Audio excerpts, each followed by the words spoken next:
if there are any tech issues, guys, I swear to God, I will throw hands with the higher powers themselves. Let's hope that's not the case.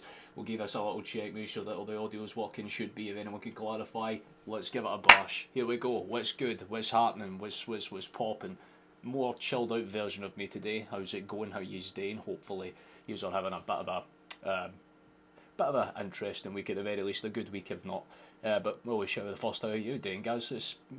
Usually you join in a wee bit later, so it's nice to actually see you in early this time. Hope you're doing well, Chief.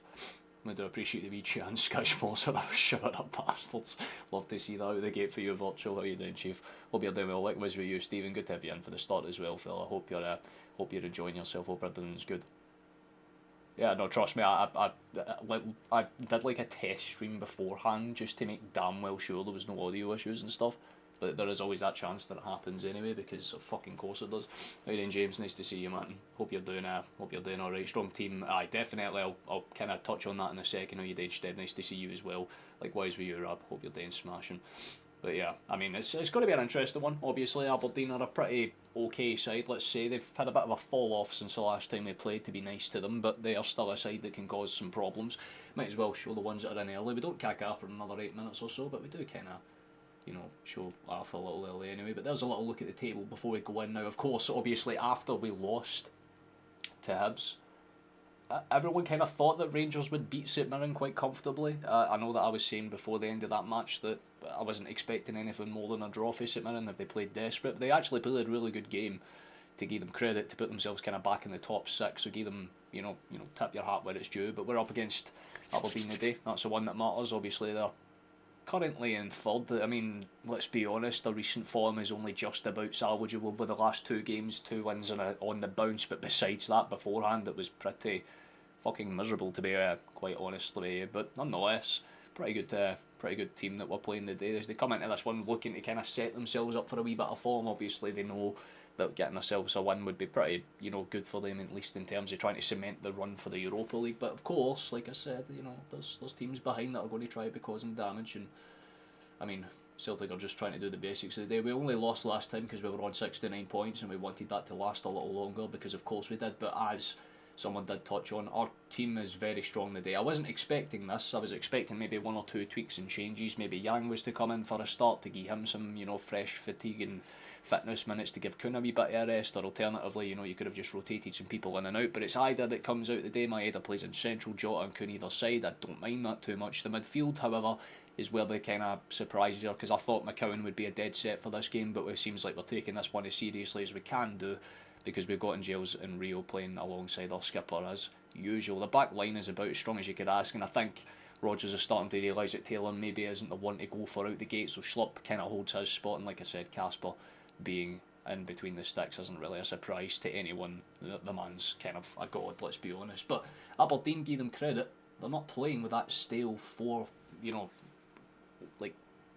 what's the best way to put it, that classic fucking formation that the Scottish teams do with the 3 and 5 at the back. We always appreciate a 4, and that's what they've gone for. It's kind of like a 4-2-3-1. Of course, that Daba fellow is going to be the one that drops in a little bit centrally, especially when it comes to defending, but nonetheless, that team won't really change as much in terms of layout on the pitch anyway, so pretty interesting to see how they kind of cope with that. But they do have some couple of, interesting players anyway. We know Graham Shinney, guy's a baller when he plays well anyway, and obviously Keskinen's been pretty interesting to watch for them. Nisbet's been okay for them as well, and of course the man in between the sticks is starting to find himself and get a couple of good saves here and there in Duhan, so he'll be one to watch as well for sure. But of course, the rest of the team is some classic examples of, tried and true players, let's say. They like to give them their all for the badge, and I think that's obviously going to be the left and right backs respectively, because those two have been doing a lot of the heavy lifting when it comes to creative outlet for Aberdeen over the last few match days. Even if it's not necessarily gotten them the results, they have been probably the more consistent part of their team. Like I said, their striking is on and off. Sometimes they're good, sometimes they're not so good. It'll be a case to see what they do today. And there's a couple of interesting options on the bench, but yeah, not too many changes that we can realistically make. I mean, like I said, maybe Ralston comes on just to give Johnston a bit of rest. Same with Scales, I'd imagine, at some point, if that's the case. But obviously the fact that there's no Taylor at all should kind of tell you what's going on there. That's pretty fun. But I like this. I think this should be good enough. It should be good enough to get the job done 100%. And if we win today, we can extend the gap just temporarily up a tiny wee bit more, which is always nice for us. And as long as we can do that, I'm pretty I'm pretty happy.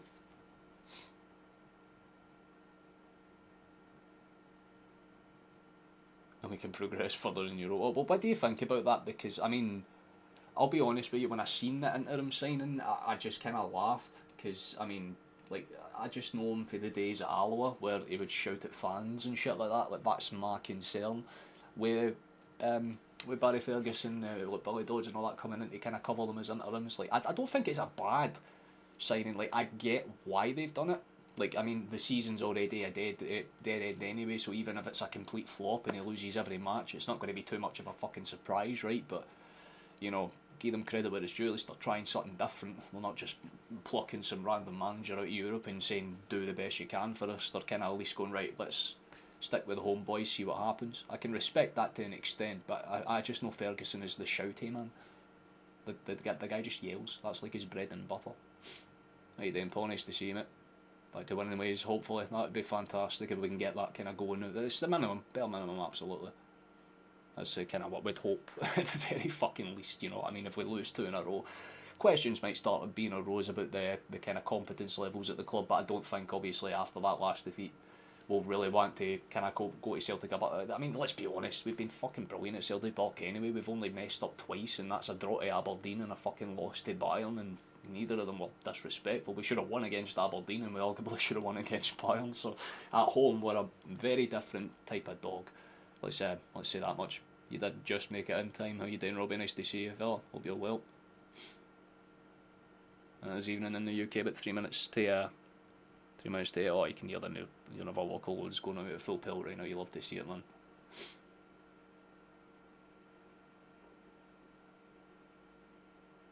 Oh, to be fair, I love the WWE ones.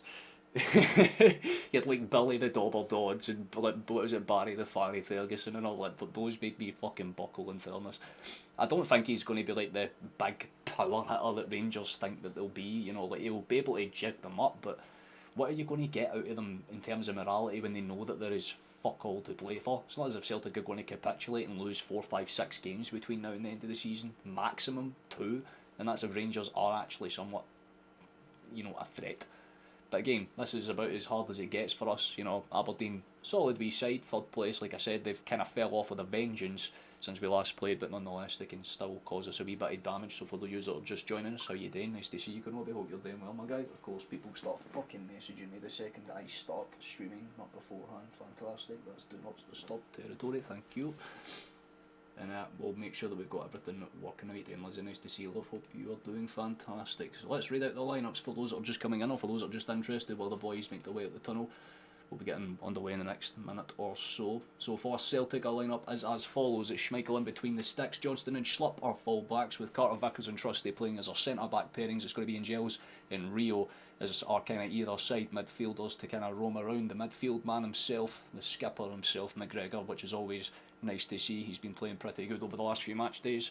Long may that continue. It's Jota and Kuhn that starts either side, so we've got a little bit of, you know, flair, which is always nice to see in the early games. And of course, there's going to be Dyson that starts down the middle. No Ida today. He is on the bench. So it'll be interesting to see how this kind of works out, especially because it's not the team I thought we would play. I honestly thought we would make 1 or 2 tweaks or changes, but I like this. It shows intent. For Aberdeen, their lineup is as follows. They've got Duan in between the sticks with McKenzie and Jensen playing as their respective full-backs. Noster and Tobers are playing as their centre-back pairing. Shinnie and I think it's Hert Nielsen, or Hert, I still don't know how to fucking pronounce it. I just call him Nielsen, but Nilsson, that's the boy that's in. It's Keskin and Daba and O'Kell's playing across that midfield 3 up front, but bear in mind that Daba fellow will kind of drop back a little bit to cover where it's necessary, and of course Nisbet starts up in between the middle of them. If you want a little look at the table and stuff, there you go. Like I said, kind of circumstantiatory. It definitely works out for Aberdeen if they get a win today. It puts a wee bit of pressure on us. Not a lot, admittedly. It's nothing at all, to be honest. But 2 losses in a row would be a little bit of a kind of moment for us, especially after something that we nearly did. You know, the match day beforehand, where we could have fucking took something off a Bayern. It's not nice to roll out of that and then lose 2 straight. So Celtic today, minimum, get the job done. I feel like if I'm going prediction wise, I think this is kind of like a calm but comfortable 2 kind of nil territory, if not 2-1. It's definitely up for debate how comfortable it will be. Like I said, it depends on Aberdeen's start this match, but for the most part I think we should be decent.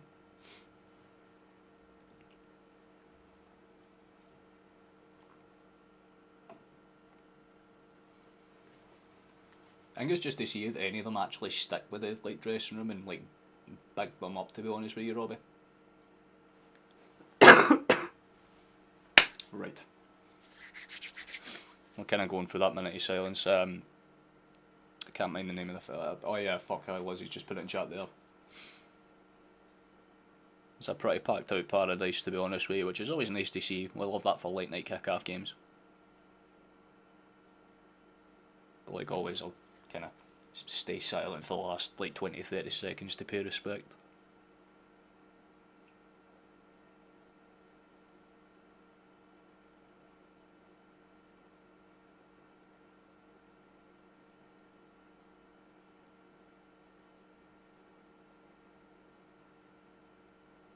Another good one gone, man.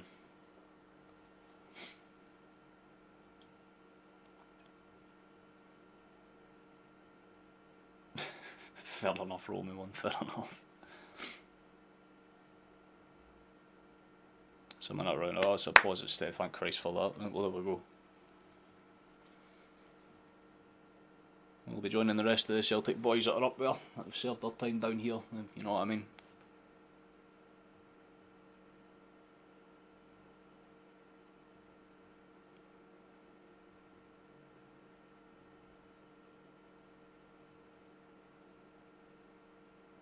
Definitely fully merited, man.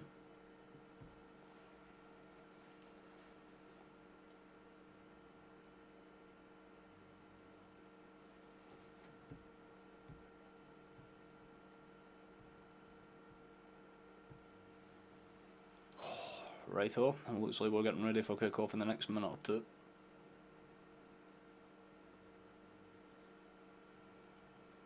We're going 3-0, 4-1, okay, there's a lot of confident predictions. I like that, that's what I do love to see, to be quite frankly honest with you. Like, we're not worried about the fact that the last performance was just a wee bit, let's be honest. So a nice wee bounce back performance would do us quite nicely, I think, at the very minimum, if we can get something going here. Especially early on, that's the kind of key thing that I'm trying to see, especially in the opening kind of 2-3 minutes of this match. What the kind of script is, boys are out the huddle, we're ready to go. Whew. Quick reminder before we do start the stream, and I know most of you are subscribed, but if you aren't, please consider doing so, helps the channel massively. Ball's about to get rolling. And hopefully a good game of football is there to be played. Ball's underway, let's play some fucking football, let's hopefully... I mean, at least defend that first of all. Is a little bit of a bounce over. Should be a... I mean, Schlups decided just to kind of hike it, but I think it was an Aberdeen throw in anyway, so they'll just kind of get it going. Immediately that high line's engaged for Aberdeen, so it's about what you would expect. They'd start that high line press early on, see if there's any early nerves that they can take advantage of. A few bounce arounds and there's a bit of a press there. Simple breakaway, flick up and well cleared. Come on, bit of a chase down, already well headed back in. It was Trobers with a header and there's already a potential break for Celtic. Great take and touch for Maeda. The pass not so much though. But we do have the ball. Kuhn doesn't retain the touch from the win from Georgeston, and that's just going to be another throw in for Aberdeen on the far side. Near enough the halfway line, but a good enough start as any. We should give us a refresh. Hopefully Google wants to do us the solid of... There we go, fantastic.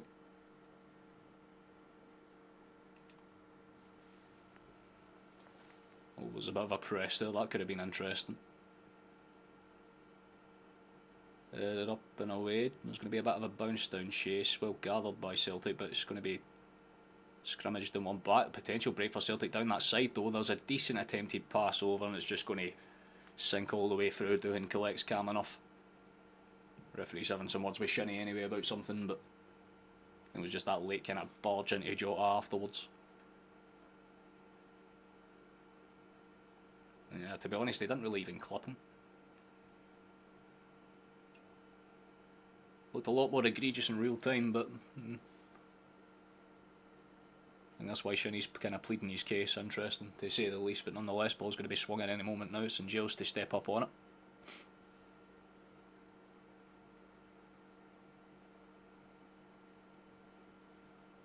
it. End place, but that's a great way to describe it.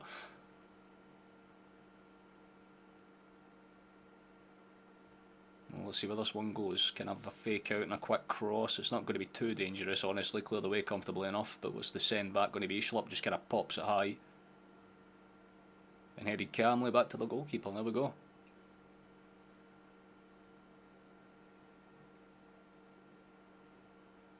To be fair, do you think it makes sense that the next time that we play Rangers are just going to do like the NFL thing, you know what I mean? And they've got Johnston on the way. He's going to make a breakdown, try to get towards that 10-yard line. What an excellent attempt that is. He didn't quite make it there. It'll be a 3rd and 5th or whatever the fuck it is. I don't even know the rules. I'm just here enjoying myself. I'm an American in Glasgow. I'm loving it here. You know what I mean? It's that type of shit. Like, come on. I ain't worried. I was speaking to some people about it in the Discord. Let's be real, man. American and British businesses don't operate the same way.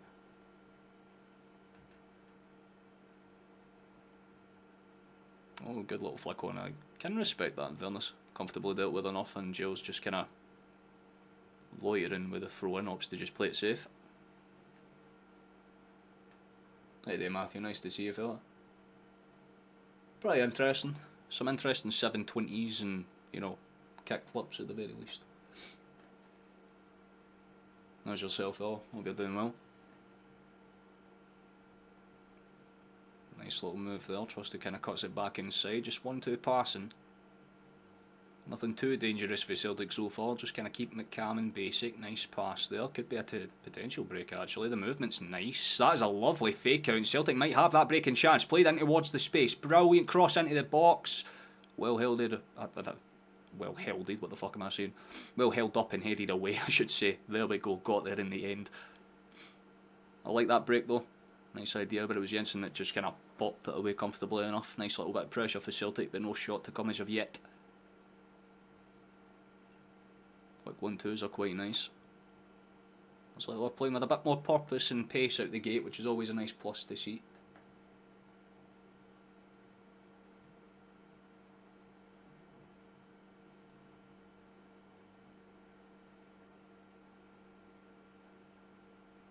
Oh, good pass actually for Gunn. There's a potential break here. That takes a big deflection. Could have been awkward if Gilles made that run just a tad earlier. He bounce out for an Aberdeen throw-in the end anyway. I damn well respect it though. Aberdeen are defending firmly, Celtic are attacking well. Can't say anything bad about both sides. There's quite clear intent for both of them and what they're trying to do, I should say.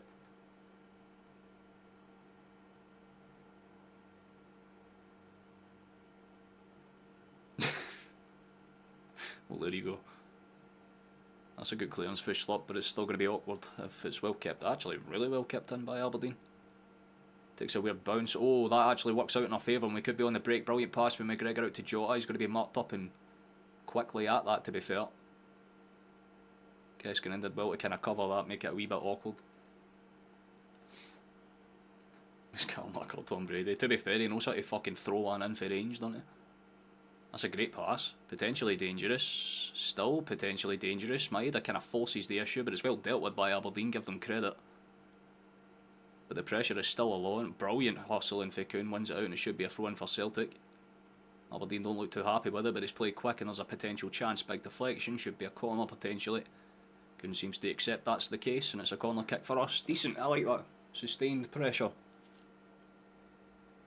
Good, solid, sustained pressure. Cannot argue with that whatsoever.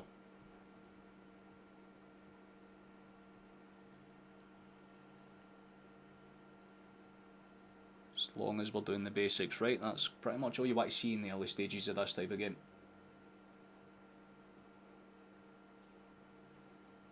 Definitely wants that goal, that's for damn sure. It's a good kick up and a breakaway chance for Aberdeen though. Well held, beautifully held up, and there is a great chance down that left hand side. Here comes Aberdeen, 2v2 potentially. There is an opportunity, ball into space, brilliant kill it. Oh, that is insanely good for Schmeichel. The pass is just a little bit slack and the Big Dane makes damn well sure that he doesn't get caught out there. Brilliant work for Schmeichel, but a little bit awkward for their defence there. You had Schlupp basically covering the centre back spot in that last ball. Decent work for this. Really could have been awkward. Good stuff indeed for Casper. That should be a good wake-up call for Celtic. That is not a chance you want to give away in the early stages of the game. That pass was just a wee bit further behind, or even just a tiny bit softer. Aberdeen definitely would have had a strong case to get a shot away for the opening goal. It's a good break down that right-hand side. They're still holding up more than fine. Give them credit where it's due. They're playing fast, but Celtic are trying their best to limit the spaces. Good step in for the skipper, but it's just going to be played out towards the left-hand side. Brilliant cut back to McKenzie, but it's just about dealt with. Celtic will clear the lines comfortably enough, and it's going to bounce out, and apparently it's going to be held up for something anyway. Apparently there was a flag, so interesting.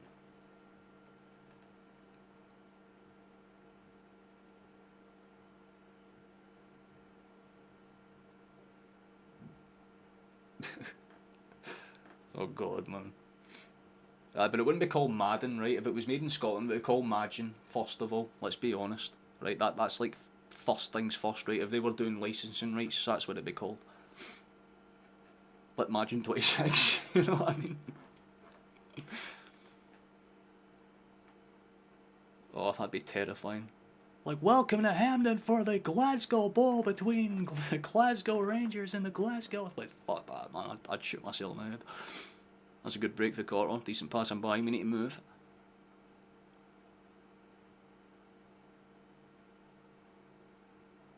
The only Americanization that we need are the players on our pitch, right? Johnston, Trusty, Carter.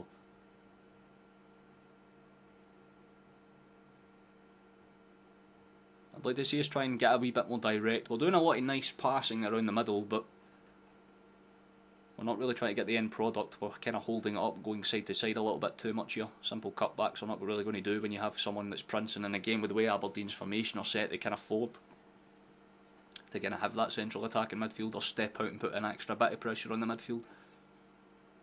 So while we're quite comfortable on it, we're not having a lot of time on it, and I think that's probably what's catching Celtic off, maybe just in terms of setting themselves up, and that is a poor giveaway. Big chance for Aberdeen. How the fuck have they missed that then? Right after Schmeichel makes a brilliant save, he nearly threw away a big fucking chance there. I don't know how he didn't at least get that on target, and again, Carter Vickers, for some reason, the wee stutter and failed clearance again. We've seen that against Bayern, because he nearly fucking, he just misses the ball entirely. That is insanely stupid for Celtic too. Really decent chances for Aberdeen have gone there. One of which was our own defensive mistake. We've won the foul just outside of our box there. Keskin will complain, but he did have two hands and bundle them over, so there is that.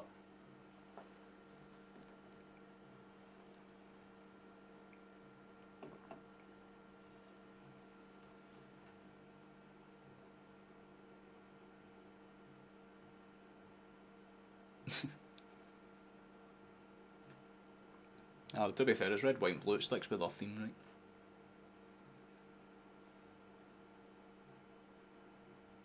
Decent pass out for Carter. Going to move it a bit faster, son. Decent.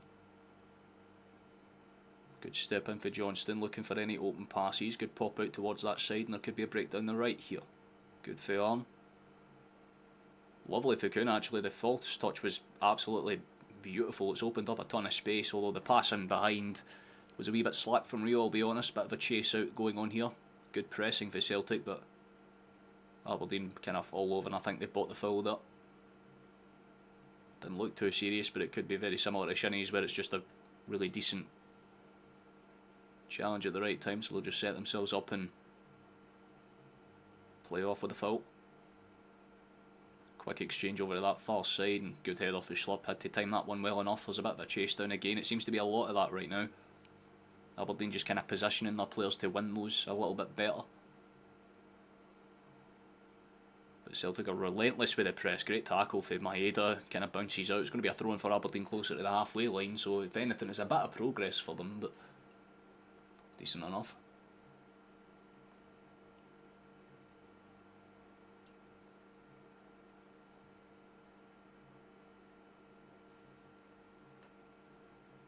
Keep it civil, boys. Keep it civil.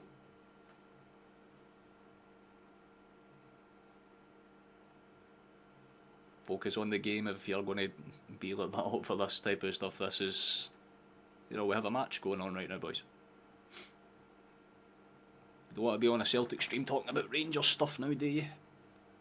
Bigger priorities right now. Simple pass out for the back. Can we move it a bit faster? Trusty, decent stuff, son.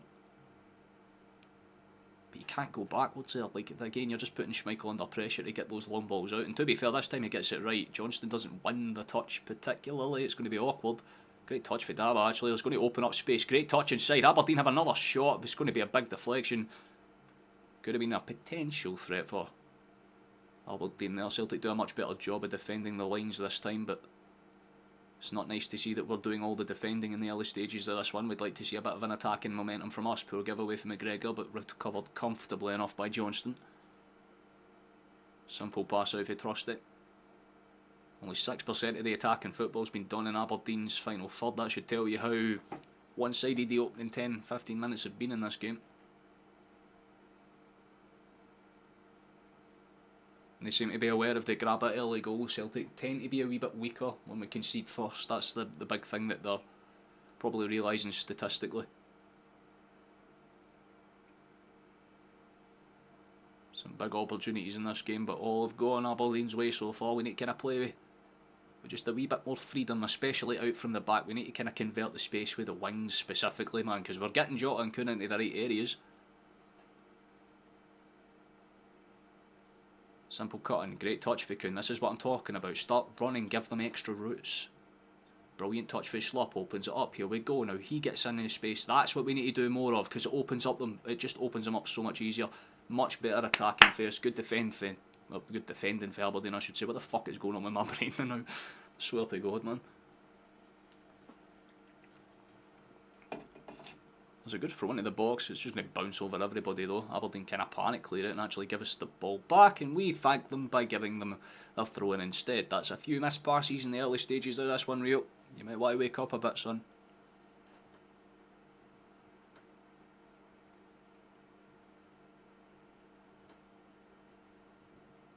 I know, it's a friendly enough debate, boys, but there's other things going on. Talk about it between half time and full time and stuff. If he's one, that's more than sound. Good pass around the face of the box. How are we going to break out for this one? Can we actually do something that involves going forward? Don't go side to side again, I swear. Okay, we're going side to side again. We've got Schmeichel playing as an extra centre back, so that's an interesting tactic that we've added in the last 5 minutes. It's allowed Carter to step out a bit further and kind of widen the spaces, so we're trying to stop those runs in behind. I think that's apparent. Decent pass, there we go, lovely touch inside, good fucking shift actually, might be a shot, bite, please have a crack, what an opportunity, good shot, good save, brilliant stuff for Doohan, and Jota's immediately trying to fire the crowd up. He's realised that we've needed that in the kind of opening stages of this match. Takes a run, takes a hit, forces an issue, makes a good save out of the keeper, and more importantly brings the crowd back into it a wee bit. Nice to see that passion still there. The Belgian's going to set up to cross this one in, let's see where Angels puts it. Ball, dangerous over everybody. I don't know if it's out for a goal kick or not. But I do like that chance that we had there. Very good opportunity indeed. I like the fact that we took that opportunity and just forced the issue a wee bit, man. That's all we need to do, a bit more. We don't need the perfect chance. Sometimes just a shot for range can spill it back into the play for a tap in, or sometimes the keeper can just mess up. Didn't that time, in fairness, give him credit where it's due. Yeah, honestly, it was an unlucky shot. It was a very well taken one, but strong save for the skipper. I was going to say, Doohan is not their skipper, shouldn't he? Actually makes me think about that. How many goalkeepers are actually the captains for their team? Or co-captains? Because there's a few, right? Oh, another potential break forward. Good defending again for Aberdeen. They're starting to kind of bundle up in 3s and 4s.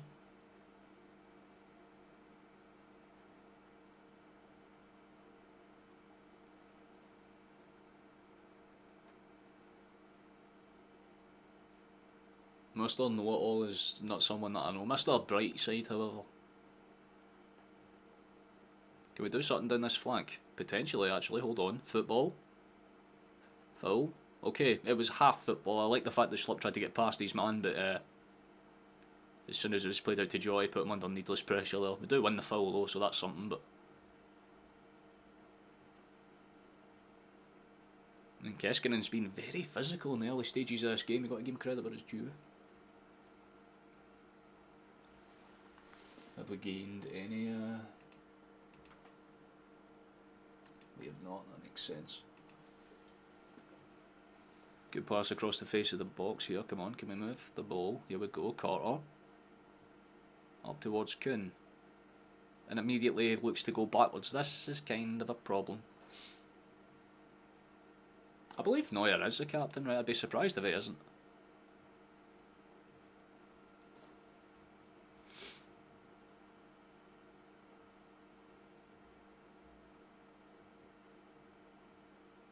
Oh, good pass. Actually, hold on. Chance for us to do something really good here. If we move that fast, you've got to pass quicker. Tries to be too fancy with it, Jota, and Aberdeen will have a chance to clear, although Kuhn's done well to hold up with the touch. Decent. Played out towards Johnston. That cut across pass has to go now, and Giles. I love the idea, but he just put too much softness on it and allowed Aberdeen to kind of step out their trap and grab a hold of the ball, and it's bounced very kindly for them there as well. Break for them, potentially. Oh, but I think McKenzie's just a little bit too slack with that one and gives it away.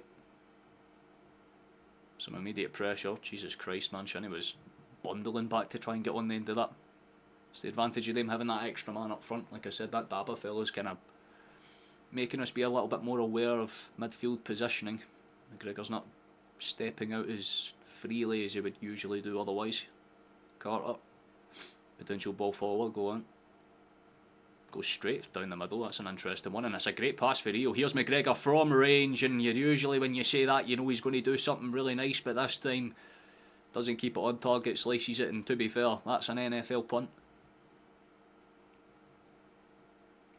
It was a nice breakout for the back, decent opportunity, but at least we're forcing them now. Right, we're getting shots away, that's nice to see.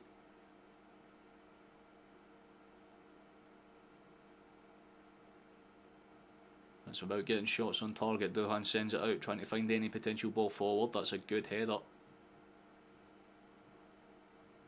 Pressure's dangerous, played back and across, and there could be a ball forward here. Trobert just tries to arch it. Not the calmest ball, should be gathered comfortably enough. Agile breakaway could be on for Aberdeen, never fucking mind.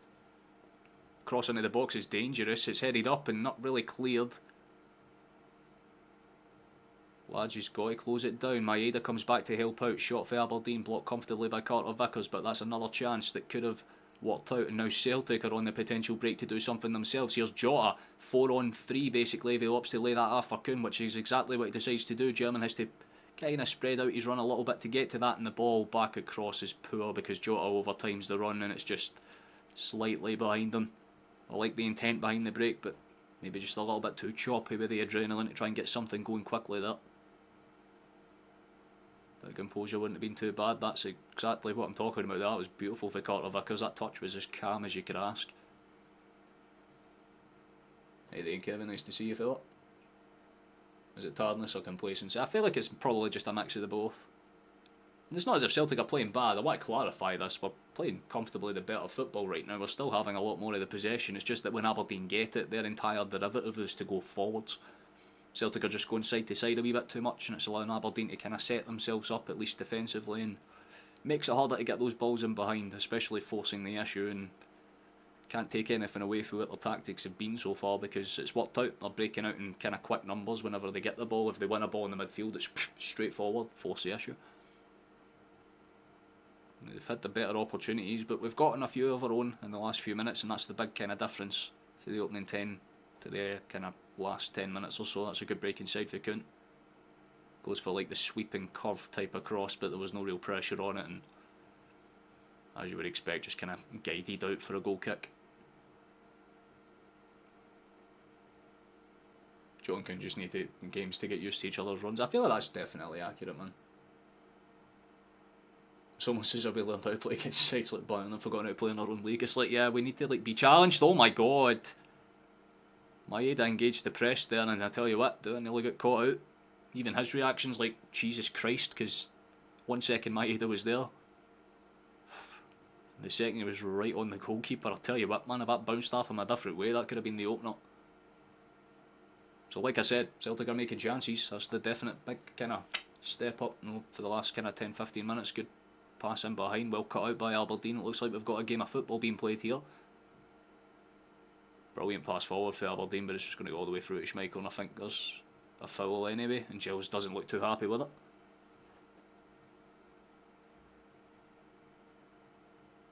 He really doesn't look too happy with it, and honestly he has every right to be. Shinnie was looking for that one, got away with it a wee bit there. There's a break down the left hand side. Decent enough for them. If Jordan can click it's over for the rest of the league's defence, I think it pretty much already is, Chief. That's a good ball. And dangerous as well. They've allotted a lot of space there. Good taking touch. How's your composure? Big deflection. It's allowed Aberdeen to kind of set themselves, but Celtic have a lot of bodies forward here. Decent pass. Good composure. Cut inside's decent. We're starting to play away a bit more direct movement. Love that. Good shot. Big deflection. It's just going to bounce back out for another Celtic body to claim, and now we've got basically a full sweep going on.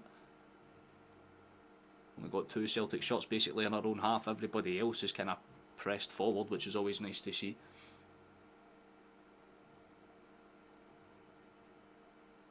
Good pass for Carter. He should just move that with a bit more purpose though. Bit of a better move there. I like that. Played back and into space. Should just move that with a bit more purpose. Oh, here we go. Something here down the left hand side. Good for Jota. Calm. Very calm. I love that. Simple pass in behind. Oh, big deflection. That could be dangerous. This is where Maeda does his best work. That's where Maeda does his best work. Just hanging off the back of a defender in case of a mistake. Dies and puts one in the back of the net. That is a very, very simple goal at the end of it all, especially for how good Aberdeen have been defensively. But it's a big mistake that's cost them again. They do not clear it away.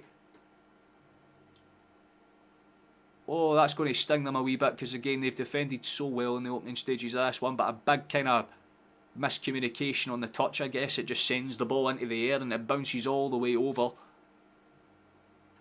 And Maeda just beats his man to it. And to be fair, brilliant redirect with the touch. Doesn't let it hit the ground, just hits it on the way down. Doesn't give the keeper a chance to set himself. And that kind of makes up for the fact that it's not particularly either side of the net. Just catches the keeper out early, forces it. And that's what happens when you get a good chance to fall your way. Well taken by Dyson. 1-0 to the boys. You love to fucking see it.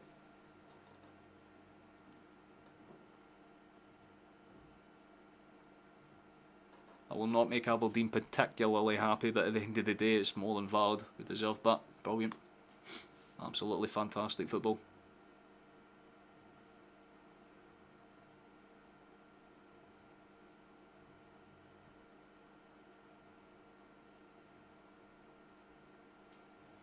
Cannot complain about anything that we've seen so far in the early stages of this one, that's for damn sure.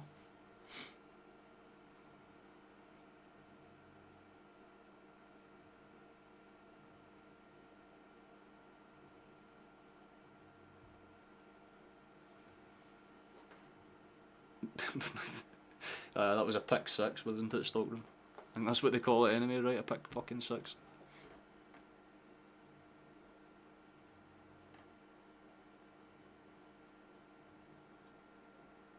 There's already a break down that side as well, actually. Hold on. Chance for us to potentially go for another one. It's played into space. Awkward. Aberdeen are forced to get it clear the lines again now. That could have been a bit more dangerous. I like it. I very much like it.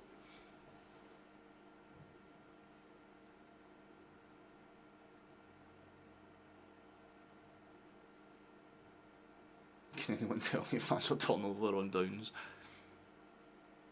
I believe it would actually be called that pick 6 thing, isn't it, right? There's a bit of a foul scrimmage going on there. I think Aberdeen's 1 inch out. It's not too happy and he's kind of complaining. His arse is covered and down the side with mud. And to be fair, yeah, he's got a point. He does get grabbed by the collar. He is dragged down there. It was like Herb Neeson got away with one. And then David, nice to see you, man. Been watching my videos since 2019. I mean, while I respect that I didn't start this until after COVID. Like long after COVID. I've been doing it for about 3 years, Phil, but I do appreciate that, man, that's kind. Sent forward, and there's a potential danger for Aberdeen to do something here. Hold on. Oh shit, they've retained it. Still dangerous. Played across the space. I don't like that. Chance for them to do something here. Cross could be dangerous. Big deflection. Aberdeen will retain it. They should just try and force a shot here if they can, but they're being a wee bit too wishy-washy with their decision making.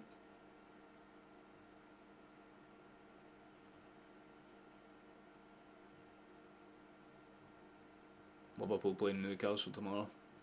It'll be an interesting match for them, I'm sure.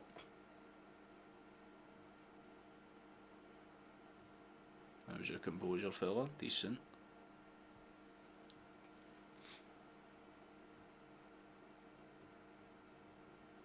Just calm, simple, good football.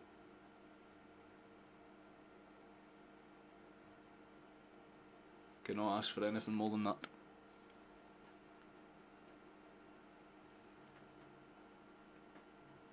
We've been pretty dodgy. Well, yeah, we've definitely had a couple of, what's the nicest way to say it?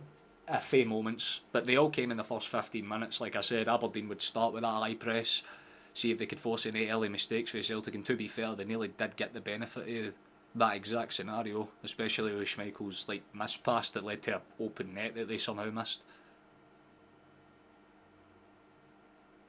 But besides that, Celtic have had the ball, we've retained it better, we're playing comfortable, there's no stupid shit that we're doing, and quite frankly, we're keeping it very simple.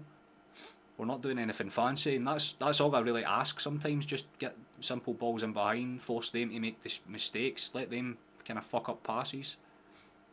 They get away with that one there. That's another missed pass. Oh my god, they're putting themselves under pressure again here. They're forced to kind of send it long. Celtic will again just put an extra body out there just in case. There's a break forward for Aberdeen now. Switch across, well flicked away but not dealt with, lads. Good call, Fikun, that's fantastic. And now, oh my shit, that pass has just opened them up like a fucking jar of pickles. Oh, this is a big chance, there's a break, surely this has to be two. Good touch, lays it off.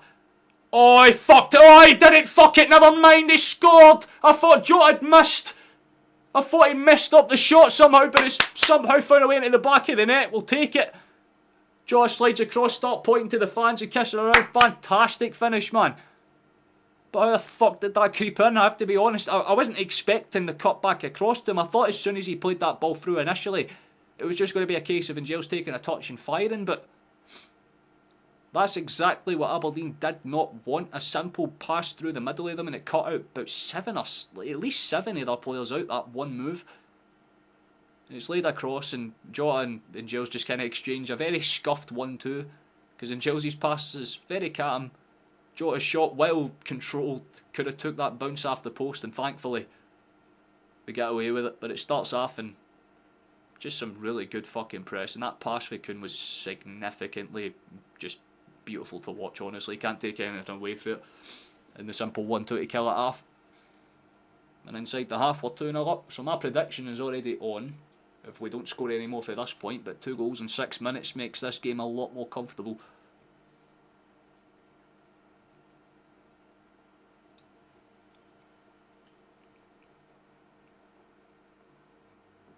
These are the opportunities better teams will take, and I'm hoping that close off as the season goes on. Oh, well, to be fair, don't think we need to worry about that one up there, no. That's about as calm as you could ask. It bounced right before Jota connected. I know it could have took that really weird bounce that could have just taken it away for goal, but thankfully, you know, kind of catched the side netting instead, so we take it. It's like, and Giles kind of was like, I don't want this shot, I'll leave it to Jota, and Jota was like, why the fuck aren't you shooting? I just laid it after you one-on-one with the keeper, like you should be shooting. And he just kind of got surprised at the fact it was coming back to him. He's like, okay, right, just lay it off, touch it in, simple enough. Aberdeen have done what they always do when they get a sniff of playing good football, they bottle it. Yep, 15 minutes of greatness, followed up by 75 minutes of what they're used to, let's say.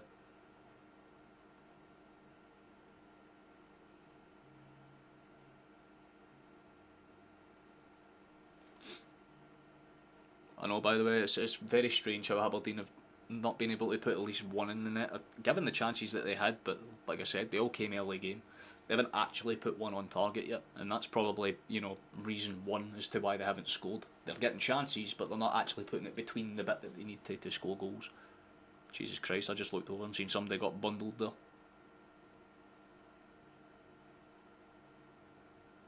So a simple pass out for the back and a potential break down that left hand side. Chase it. He's not going to chase that. But it looked like he wanted to for a second, but then just stopped immediately. I saw it at Stockroom, genuinely. I thought like in Gilles, he had that perfectly teed up just to hit that with everything he had, and he just lays it back across. I mean, I like it, because we got a goal, and I'm never going to complain at a goal. It's lovely. A wee bit awkward about how it came out, though. On Celtic Gear 7, Jesus Christ. Imagine doing that today, man. 6-0 and 7-0 in the same season. Let's see when you come back to Celtic Park at the end of this all. Yous might lose by 8. It's been the story for the whole season. Aberdeen, they were up at second place and started throwing games away. It's kind of what they do. Hold on, as soon as I say that, chance for Aberdeen, and that is exactly my point. Holy shit! How did they missed that then? Once again, they just get the luck of the bounce kind of falls to them in the box, and for some reason, Kells just doesn't deal with it. He doesn't get it on target. Like the pass into the box was like it's kind of half-hearted at first, but it finds a way through. Or like you can tell by Carter Vickers' reactions, like how the fuck did that get through? But then Kells just doesn't take the shot particularly well. He doesn't handle it.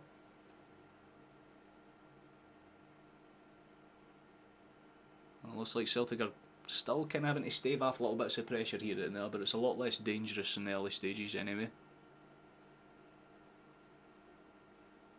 I don't like that we keep forcing our own mistakes though, just fucking keep it basic, that's what's worked for us so far.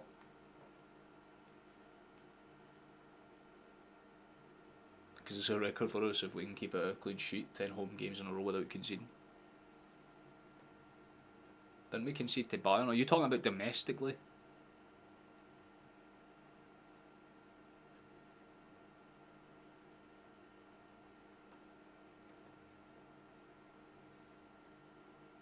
Hey then, Black Sausage, I didn't even see you pop in there, fella. More than valid, hope you will. How many more wins do we need to finish up champions? Mathematically, 5. I think 5.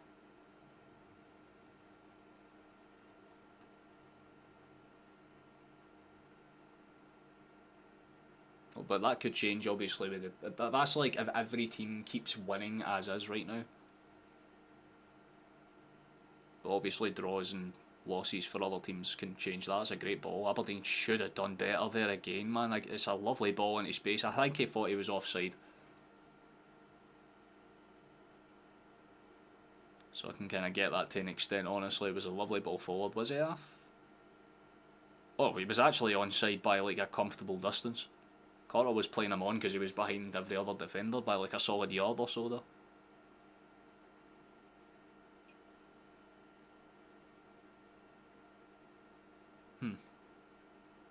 Can I get away with wanting to get the corner as well, let's be honest, but nonetheless. 4 if they slip up one more time. That's the way to think about it, Chief. That's exactly the way to think about it. Speaking of preventing slip-ups, this is kind of where we're at all week. Set pieces have not been a forte, especially when it comes to the defensive side of things anyway.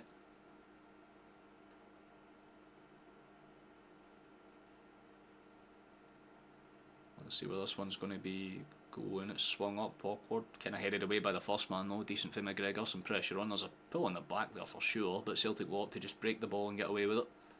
I like that. I like that a lot. Keep the pressure on him, Dyson. Keep the pressure on him, Dyson. Love that. Decent big man. It's going to be cleared out by Duhan. There's going to be a chase down. Trust they should win that knock on. Comfortable enough. Brilliant. We definitely need a third. I'd say so. 2-0's never a comfortable scoreline. I mean, you can tell fucking Bayern that. Or even then, Hibs a few days ago. Celtic are better than Rangers. We'd love to see that, Yad. Thank you very much. That is, I mean, we've known that for a long ass time, let's be honest, but we do appreciate people for the kind of, well, I mean, I don't know if you're actually from Scotland or not. You've got a city badge, so I'm going to presume you're English until otherwise. But nice to see you know what's good. That's a good ball over the top, chase down for Aberdeen potentially. That's actually such a calm touch. Got to respect that for your kills. That was lovely. He's going to take a run at his man as well. Plays it in towards space. Shinny's touch is decent. The layoff's going to be dangerous though. Herdneson has to kind of force it back, and eventually they funnel out towards the right hand side. Keskinen cut inside. Loose pass. It's going to spill out, and someone will have to get on the end of it. It's going to be Schlupp that gets his boot. Sends it forward about as far as he can. It's going to be gathered back up by Trovers, and they'll try and get themselves back into this. But realistically, if they want to get anything out of this game, they have to score before the end of the half. If Celtic get in at 2-0 at half time, and again, we're not really known for being decent in the first half. We always come into our own in the second. That's the difference. Because we've never been the same after. Well, it's never been the same since Christmas. I mean, yeah, but I feel like Celtic were already punching quite above their weight for like expectations of being undefeated and going for like 2-3 month stints without dropping any points whatsoever. Like that's like, I guess it's fair. But we've done more than enough to kind of say that there's still signs of improvement. It's just kind of plateaued a little bit. We're used to seeing like a diagonal line doing this, but right now it's kind of like here and just kind of treading that fine line where it's not necessarily getting better or worse. It's just like, can we see some form of growth in the kind of closing stages of the season? Because this is where a lot of people's worry came in when it came to complacency. Because obviously Celtic know that the job's done, so is it a case of do they start to let their shoulders dip a wee bit and they don't chase the ball as much and there's no reason for them to give as much of a fight, or is a fucking practice? Who knows? But, you have to look at it like that. There we go. Things I love to see. I changed his goddamn badge. Was Jota's goal a good one? Yeah, I wouldn't say anything was wrong with it. It was a bit of a scuffed finish, but the breakaway for it was fucking beautiful, Rambo. It was an absolutely stunning breakaway. Kuhn's pass out for the back to begin it all was really nice. And Giles should have shot, honestly, but he just kind of calmly passed it back to Jota, and then Jota just kind of tried to force the issue. Just rolled it into the side netting, basically. Oh, it's a loose touch. Aberdeen can steal that and do something on the break here. How's the press? Oh, well dealt with, in fairness. Give them credit where it's due there. They've done their bit to kind of force the corner, and the corner is what they will get. 40 minutes been and gone, so can't complain about how we've played so far. One chill back to -5. I don't even think that's accurate. I don't even think that's close, my friend.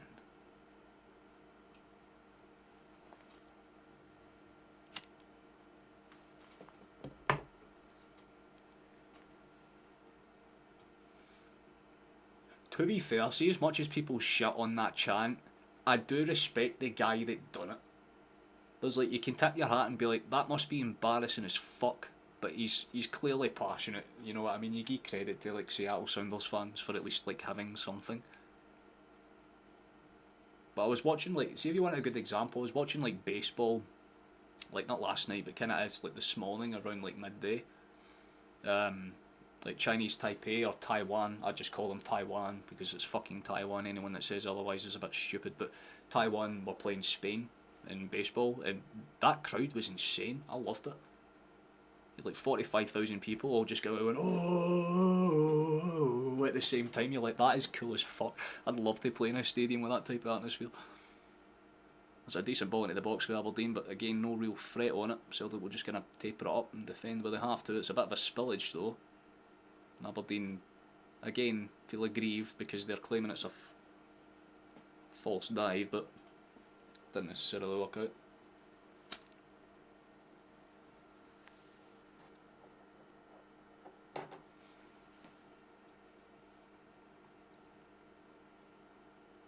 Just wanted a cuddle of them.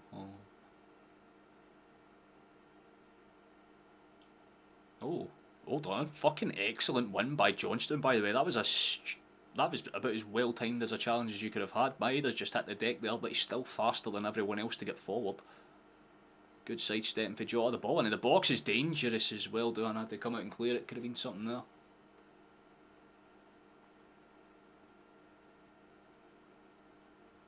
Always smoking. Just simple, good old fashioned.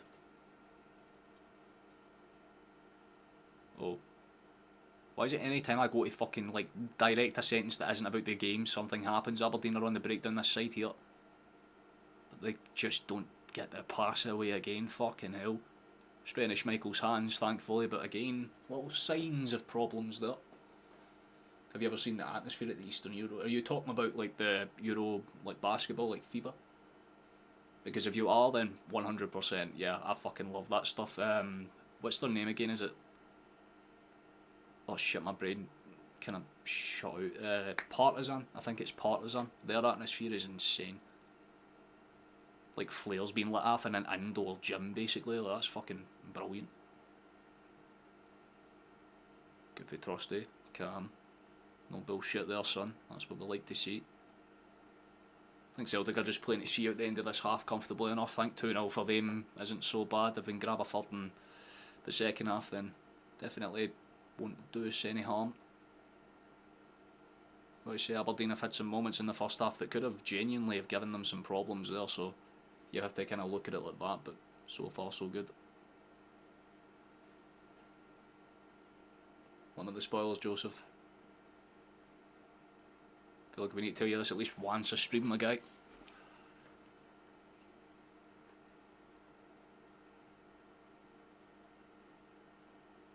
That kind of ruins it for me. I guess there's a potential chance for us to get a third. I guess something's happened. I guess we'll wait and see. Ball to Carter. Should look for a pass out for the back here. It's a long ball potentially. Lovely pass out towards the right hand side. Johnston. Simple. Decent. Calm football. Lovely.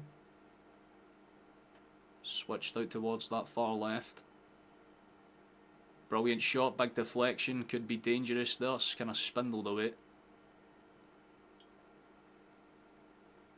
Oh, it's such a nice goal as well. They'll probably check it for the foul in the build-up, right? Like, I imagine that's what's going to happen here. Based on what people are saying. But that was lovely. That was a fucking lovely goal. Nothing wrong with that finish whatsoever. They will definitely check that just in case. But McGregor's just put it into the back of the net. Fucking lovely finish. Can't take anything away from it. But it's going to be a case now of what happens. Do we get the... Does it stand or not? It's a lovely finish for McGregor. Cannot take anything away from it. Want to clarify that time and time again. It was fucking immense. It kind of pops out to him after like the challenge on the back end there, and it just does not hesitate. Takes a touch, sets it, bends it around the goalkeeper. No fucking hassle. But the goal definitely stands. Things you love to see. Boom. Yes. Right on the stroke of half time. You could not ask for a better time for that to actually happen. And that will piss Aberdeen off to some tune as well, because they think, right, if we're in it 2-0 down, it's not horrible. But they have completely and utterly filked it. You had 2-0 on for 45 minutes, cash ball was on 400, but decided to leave it scunnered off. Well, that is a good goal for the skipper, in fairness, can't take anything away from it.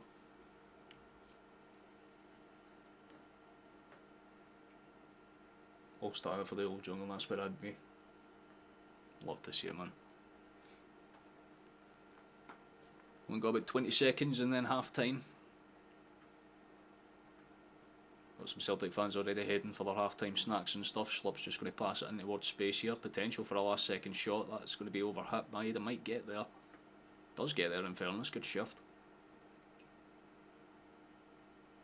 Last second chance maybe. There is a shot and it's not bad, but sails over the bar and that will probably be half time as soon as that ball's kind of played out, if they even allow it to. It was a lovely shot, Fallon, as well, to be fair. That's half time.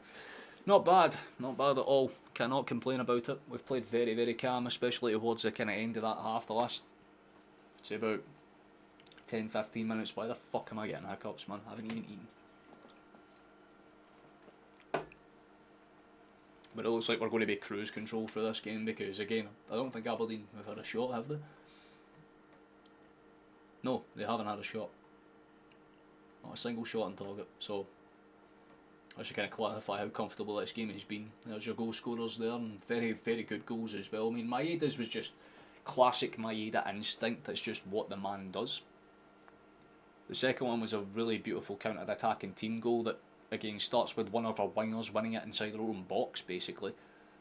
And then the third goal, very simple counter-attacking goal. I can see why they checked it for VAR, but the foul didn't look particularly that bad. They won the ball, it just kind of pops out towards McGregor, and he's able to kind of bury it past Doohan with no real problem at all. So, I mean, overall, fantastic there, you know what I mean? Cannot complain whatsoever.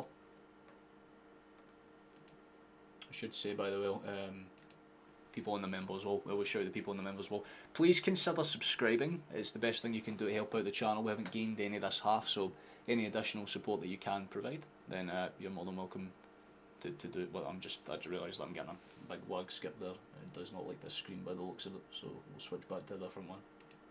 But yeah, I mean, not so bad whatsoever. Can't check my Discord messages while I'm streaming virtual. Have to do it afterwards. 5-0 for $1.5 grand, fucking hell. I hope it comes through for you, Chief. That'd be really nice for you.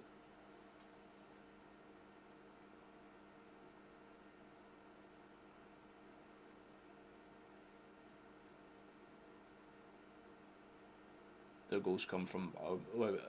I'm a wee bit confused. Are you talking about a different game?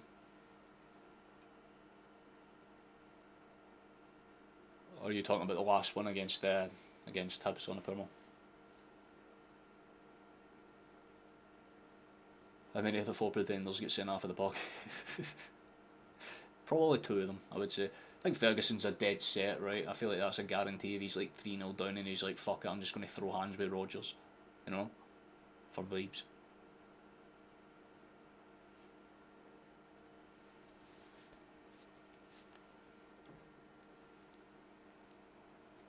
You got a 5-0 on it, 25-2. Respectful odds, man. Oh, the bet comes through from you as well. So we got 2 5-0 bets coming through. Yeah, well, that's the case. That's a score we're going to be rooting for in the meantime. You have a habit of your bets coming up. To be fair, by the way, I wouldn't even worry about it too much, man. You'll probably put a bet on the fucking like Liverpool-Newcastle game tomorrow, and you'll win like 10 grand after that. I put a wee fiver on fucking Mohamed Salah to do a backflip and fucking like, you know, Lucan kick the shit out of Eddie Howe on the sidelines for vibes, man. Odds are 20.91. You mentioned, there we go. I've been there myself, Chief. Honestly, happens sometimes to me as well when I'm live. Your brain just goes, and you forget what it is you're trying to say. Still decent, Chief. Still an alright return. Gets you your shopping for the week at the very least. That's how I'd look at it.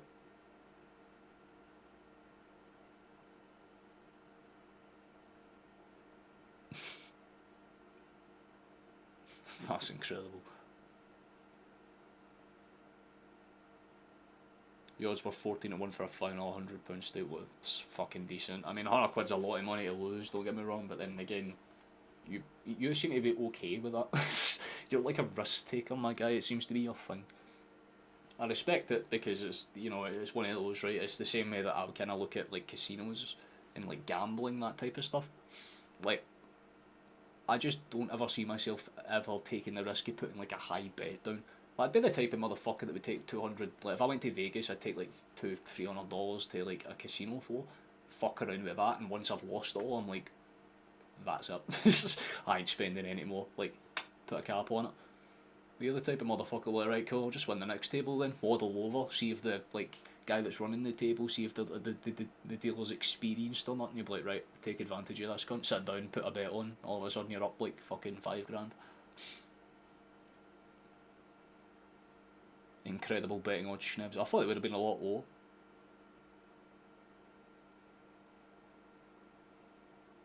We can't post any links in chat, blah blah, but there's the usual suspects to check.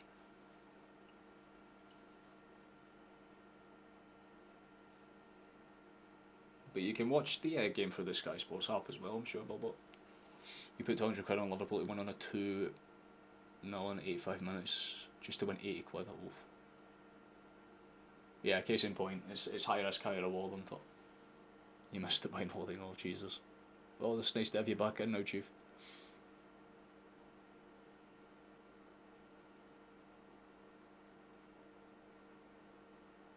Honestly, fair enough, guys, fair enough.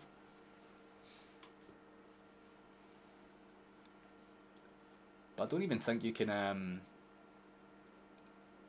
it's not as if you can even really say to, like, Ferguson, like, just boot them up the arse and get them into shape, because, I mean, they'll just tell you to fuck off. Player power is a big thing, like, back in the, like, you know, your, like, 70s, 80s, 90s, like, you could get away with your Neil Warnocks and your Terry Butchers and things like that. You could get away with your gruff and tough cunts that would walk into a dressing room and they'd just stare at you and you'd know to shut the hell up. Like, those types of managers don't really exist nowadays. The closest you get is maybe someone like an Ancelotti that will raise his eyebrow and all of a sudden everyone's like, damn, right, okay, like, he's in the mafia, respect that man at all costs. So, you know, factor that in, I guess. But, yeah. I think that's someone that uses my point quite comfortably, honestly. How you doing, Willie? Nice to see you, fella. Gelato tonight, good thing. Love to see it, fella. Hope you enjoy your smoke. Are there any other games you would like me to check, by the way? Because I don't know if there is any other matches on, or any other, like, key scorelines that you'd be interested in, but let me know. I should check, actually, to see very quickly in the middle of all this.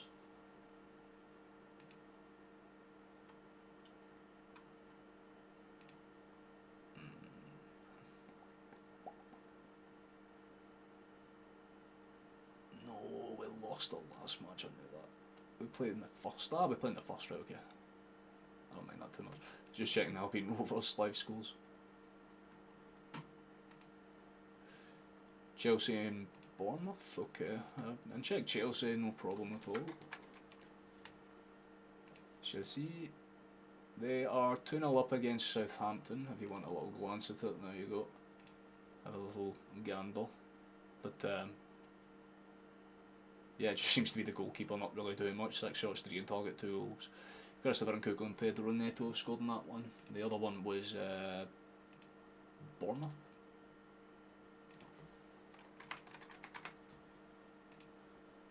Bournemouth are tying 1-1 with Brighton right now.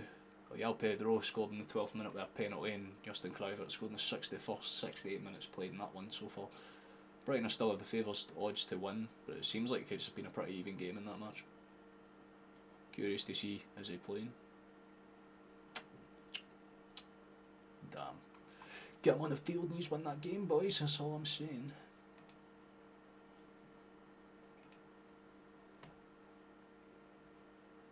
Barcelona getting beat 2-0. Interesting. Who are they losing to? They are... Oh, well, I mean, it's 2-2 in that game, apparently.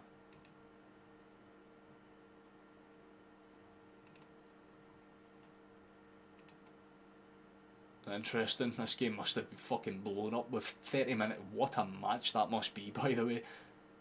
Alvarez scored in the first minute, and then Antoine Griezmann scored in the 6th, and then you had Pedri and Pau Cabrasi scoring the fucking 19th and 21st, so 2 goals in 3 minutes basically to pull the game straight back in their favour.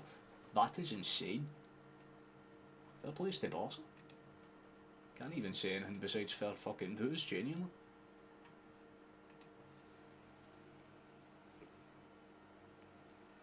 The Celtic women are losing 2-1. Shit.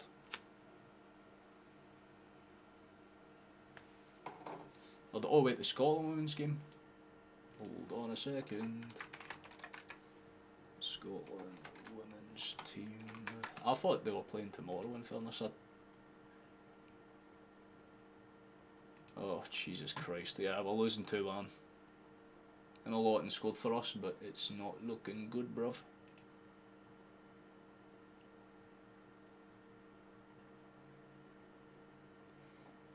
Don't think we're going to be able to do much now. to be quite frankly honest. It seems like whenever we get into a fucking tournament, it's just written in the stars to just not do good. Fabulous.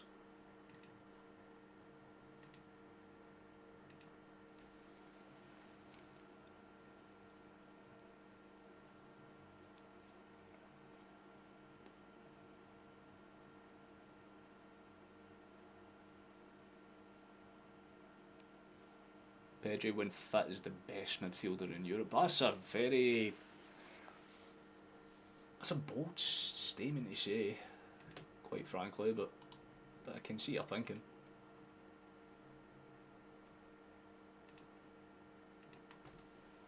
Maybe I just have a different preference on what I think a better midfielder is, in fairness. Like, I mean, Pedri's good, but I still like technicality over that, you know what I mean? But the thing is, Pedri's young as shit, man. He's only going to get better as time goes on. I'll be like, him and like Lamar will be like the new fucking Messi and Ronaldo. Like after, like, I'd say it'd be a toss up between those two to get the toss up, or it would be Mbappe and obviously fucking Haaland.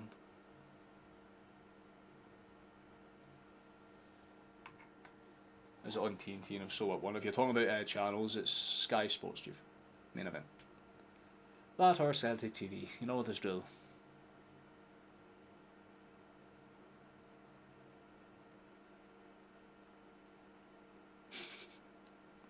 The worst idea in the world, Romeo.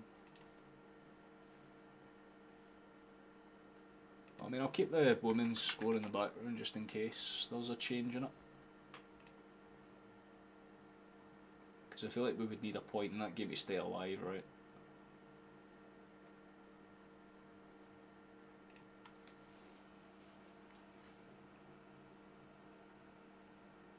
Vinny is playing super for Como. He's not playing for us, so I don't really particularly fuss over it too much, Rambo.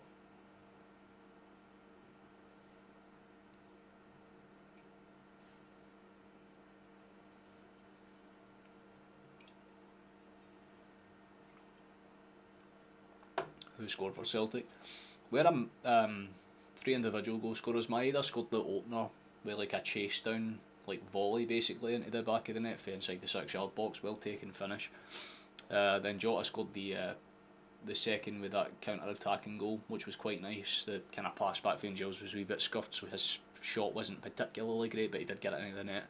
But the counter-attacking team goal as a whole, fucking excellent.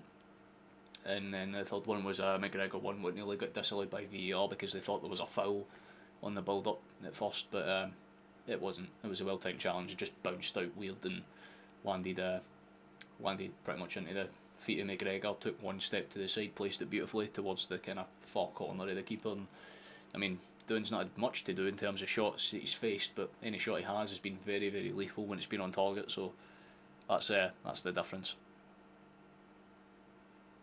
Hey, and Kevin, nice to see you, my guy. Hope you're doing smashing.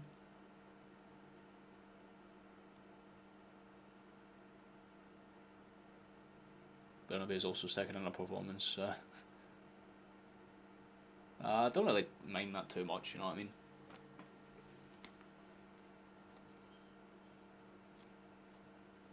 As long as they're happy, that's the kind of main thing about it, right? If they leave the club and they flop, then it's what it is. But if they leave the club and play better, fantastic, you know, you can only wish them the best.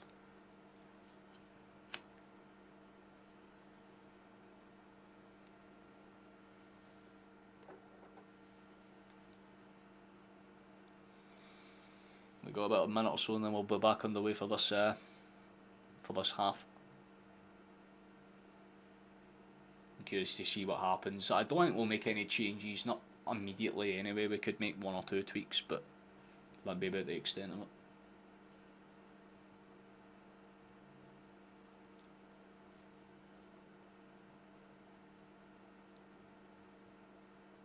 I've always said Awata was one of those players that's underrated as shit, man. It does not surprise me that he's doing okay.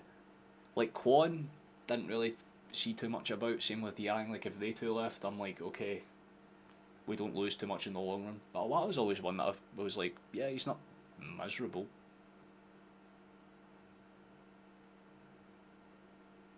Is the game half time? It kicks off in another minute or so, Chief. We'll be on the way relatively soon. when it is we switch back to the main screen and you get a rundown of the whole things.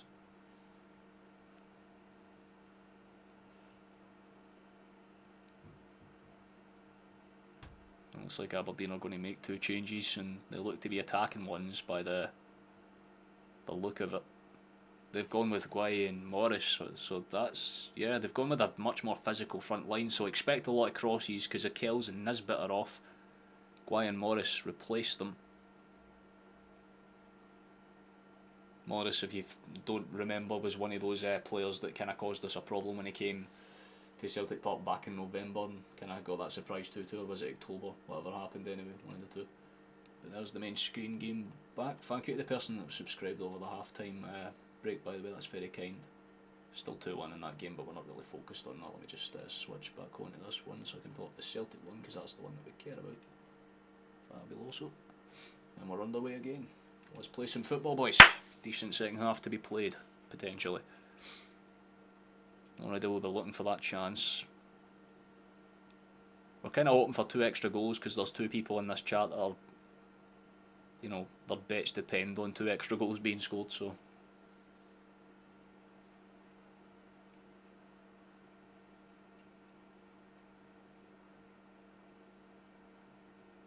I'd always love to see a wee Chinese playing for Celtic. Are there even any half-decent Chinese players full stop right now? Like, who's their best prospect?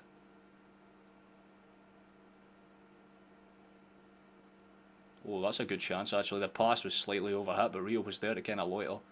There's a lot of talent in Southeast Asia though. Like, you're seeing, especially with like Indonesia and, who are good examples, like Thailand and like Vietnam. They're kind of slowly but surely kind of building themselves up with like decent prospects and like young players. That's well kept in fairness. Brilliant pass down that side, and there's a bit of a chase down on. Brilliant win there. That's not a foul, referee. That's a bit fucking grim. Come on. I mean, it looked like he won the ball quite clear. Trusty doesn't seem happy with it. The replay will probably clarify because, I mean, he's a big boy. He shouldn't go down that easy. He does win the ball, but there is a hand on the shot. He didn't see that for that angle, so it is a foul in fairness. Can't really argue with it in hindsight. Azerbaijan. Interesting. Who the fuck would you get for Azerbaijan? Who's their prospect?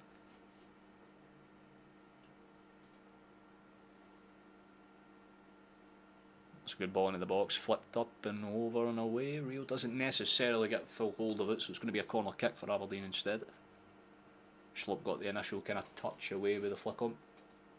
It'll be hard for a Chinese player to adapt and live and learn the Scottish style of play. It depends. It depends on what type of fella you're buying. If it's like a tall, physical fella, then maybe you can get away with it. But if you're signing like a intrinsically, you know, stereotypical 5'6", 5'7", like attacking Chinese striker or whatever, yeah, they're going to have a bit of an issue.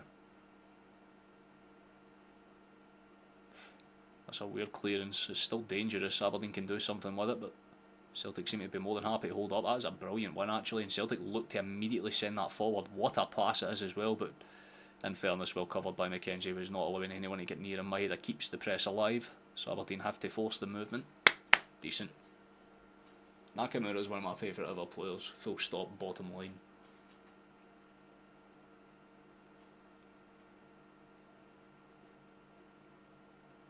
Because I knew what football was, but what got me really into football was like when I was around like 7 or 8 onwards basically, and that's, you know, when I used to watch players like fucking, well, yeah, like 6, 7 or 8 give or take around that time.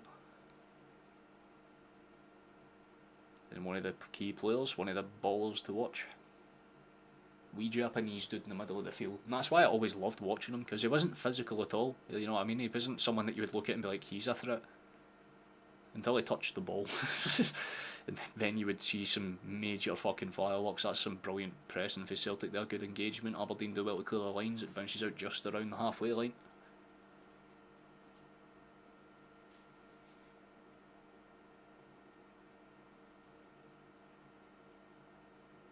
Rio can make way at 60 for McCowan maybe. I feel like that's probably a reasonable shout. Aberdeen have a player down, so I think there might be a temporary stoppage until he's back on his feet. Don't know if we'll be forced into an early change or not.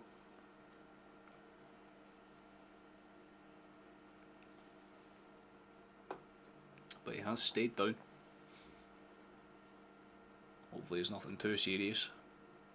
They do have options warming up on the sidelines just in case though.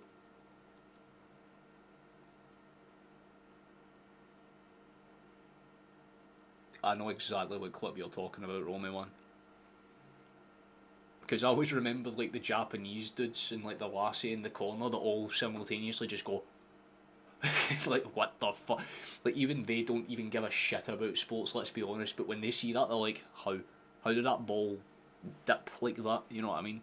Because I used to watch it as a kid and I thought it was fake at first. I thought it was like, see that shit that you would get where like, does anyone remember that David Beckham advert where he's on the beach and he like pings a ball for like at least 200 yards and it lands in a bin perfectly first time, and it came out years later that it was fake as shit. Like, I thought it was one of those types of things until I realised it's Japanese TV and they just do that.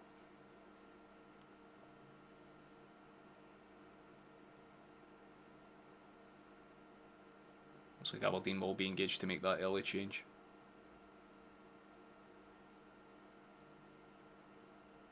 Or did they? I don't know. They've just put the man back on the field, so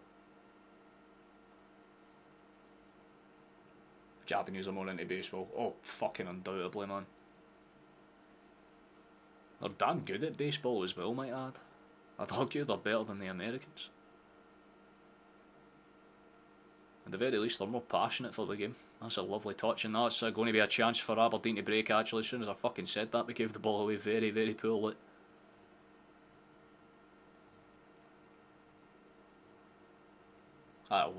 Fucking Maracic was great.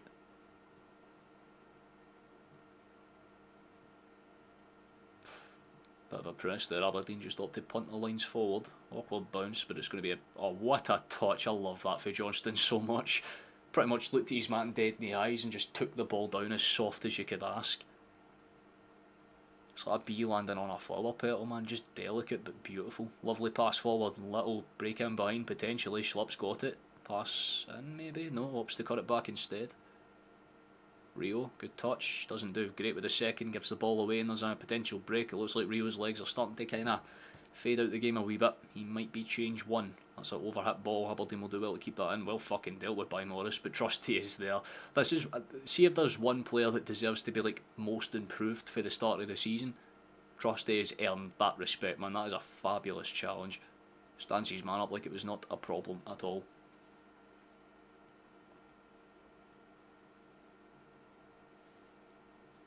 Right, I'll put it to you. So let me ask you a different question. Rather than going for the known legends, give me someone that was underrated as fuck, that on hindsight you would love to have had back. Like a player that you're like, damn, he didn't get enough credit as he's maybe due. Celtic have a chance to break it. Oh my god, we do actually. Chance to cut it back. It is cut back, but just a little bit too under hit, and it's going to bounce out. Aberdeen will have to hold the ball up. McGregor's already trying to win the ball back. I love him so much, man. No reason to be there trying to win the ball, but he is, and almost does. It's Aberdeen's chance to try and get out from the back. It's a ball forward. Carter Vickers just kind of back heel passes it calmly back to Giles. That's lovely. Here comes Arndt.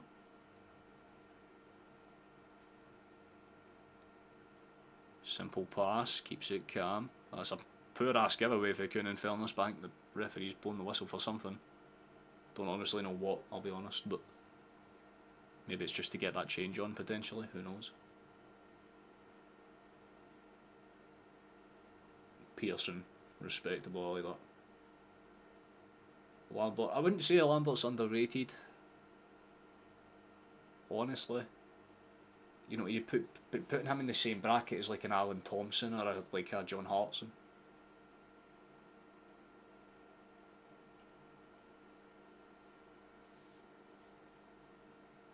El Yunusi, actually not a bad shout. I like that. That's like a more modern shout. El Yunusi was actually really good for us. Oh, chance, hold on. Ball into the box. My head doesn't necessarily get on the end of it. Fuck.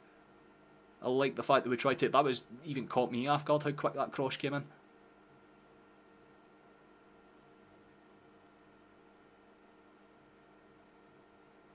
Jason Denial. To be fair, not a bad shout. Because that's the one I always go with. I see if I'm thinking, right, there's two that come to mind. Sviatchenko, Christopher Ayer. There are two players that, like Sviatchenko in specific, because I don't hear a lot of people talk about him, but the dude was good, man. Like, see, when he played fucking well, he was different to watch, man. He was classy.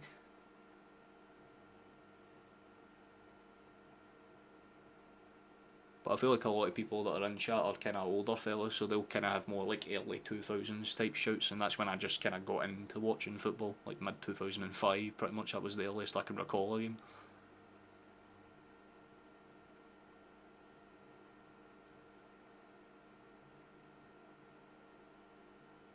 Good touch inside, that could have been something there.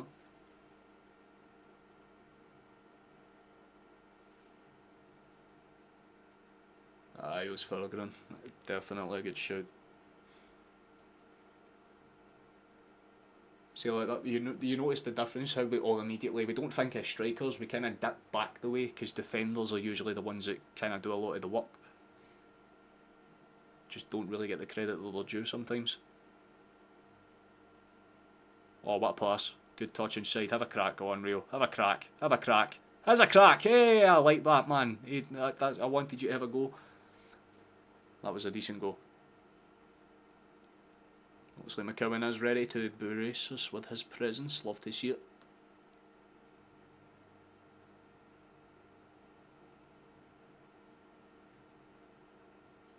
Looks like, most likely, I think Rio probably heard that the change was coming. He's like, fuck it, I'm just going to start hitting them for range.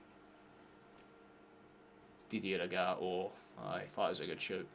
Just for the pace that man had.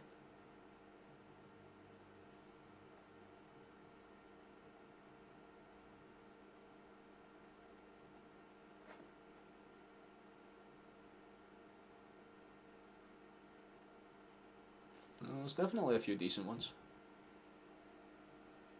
Who's another good shout? Like Stephen McManus. I think he was alright. I don't think he was miserable. Not as bad as everyone thought he was.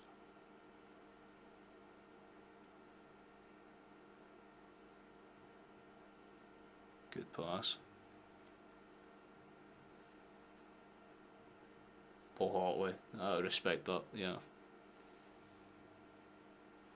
A lot of people kind of say, yeah, Paul McStay would be one of those like players that would get into like that would have gone into like the Rangers team when they were pretty much like dominant force.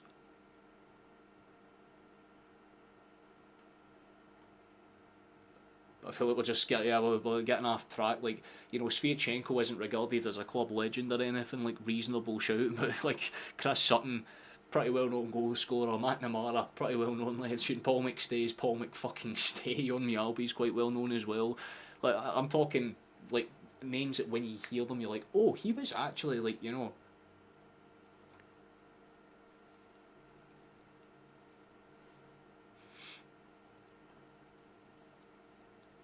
I see, like McCourt, that's a bit more like reasonable. Cadete. I like Bolly as well, to be fair. Just for his name. Bolingoli. The ball into the box is dangerous. Oh, if Maeda was like a half-inch taller, he might have seen that was coming over the defensive head. It just kind of spins out behind everyone. Wasn't it the Sviatchenko that cut Barry Ferguson off? I couldn't honestly tell you. Potentially, maybe. Simunovic was the one that did that tackle on Kenny Miller. I feel like if the best challenge I've ever seen in my life was that challenge. Looks like we're making those changes, and there's some pretty interesting changes at that. Kuhn's going to be leaving the pitch alongside Jota and Hatate. It's a triple change. Ida, Yang and McCowan are the replacements. I guess that means Maeda will be pushed out to the left. Ida will go central. Yang will just pretty much go out to the left. Actually, you know, Maeda will go on the left, Yang will go on the right, I'd imagine. Actually, Ida will go through the middle, and then McCowan's just a straight swap for Rio.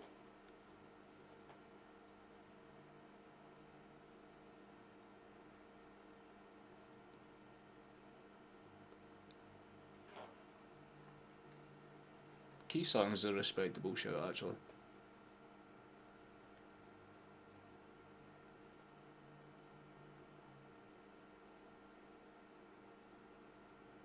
That's my point. Celtic have had a good number of them, though. Fair number of them.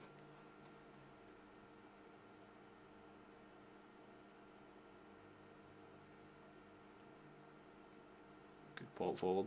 I'll give you as a Geary. I'd say as a Geary would be a shout as well. The wee hone. Oh, that's a fucking awkward one. Nah, cover him. Don't allow him to win that ball. They've given it away. Aberdeen have a chance to score here. Fucking Schmeichel slipped to clear it away. God damn. Bounces up. Awkward clearance. It's going to be an Aberdeen throw-in basically right beside where our corner flag is.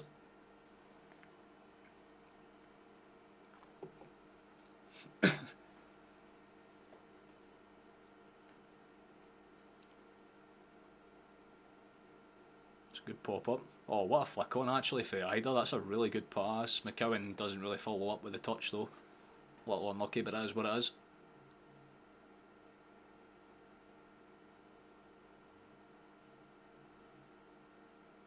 Sent back into space, so it could be a potential break.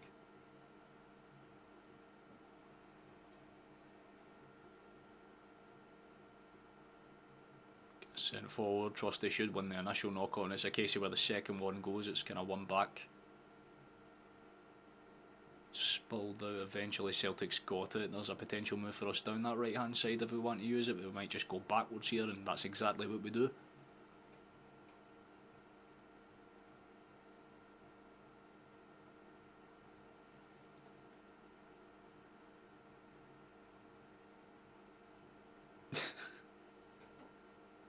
I know, Frimpong underrated, man. He's right back for one of the best teams in Germany.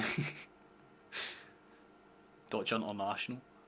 Well, so that came off an Aberdeen hand. McGregor is screaming that it came off a hand, but no interest for the official. Aberdeen will have a chance to clear it for the back line, but they're under some pressure here. They may just have to force it. Takes a pop up, and it's going to be an Aberdeen goal kick anyway, so that was kind of pointless.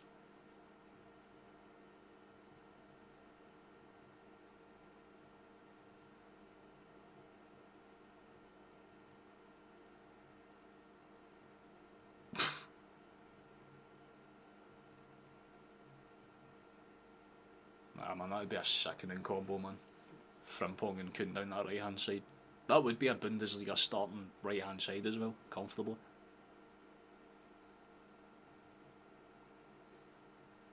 Oh, Henrik, wasn't he that Swedish guy that was like alright at scoring goals? He was actually quite good now that you mention it, man. Good pop up, there's a chase down. Oh, hold on a second. Chance. Use it. Nice. Cross it. Not as nice, but still dangerous. It's going to be a throw-in on that side.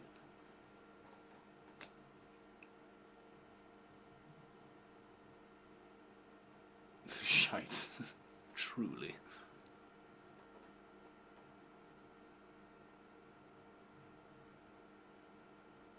Oh, nice.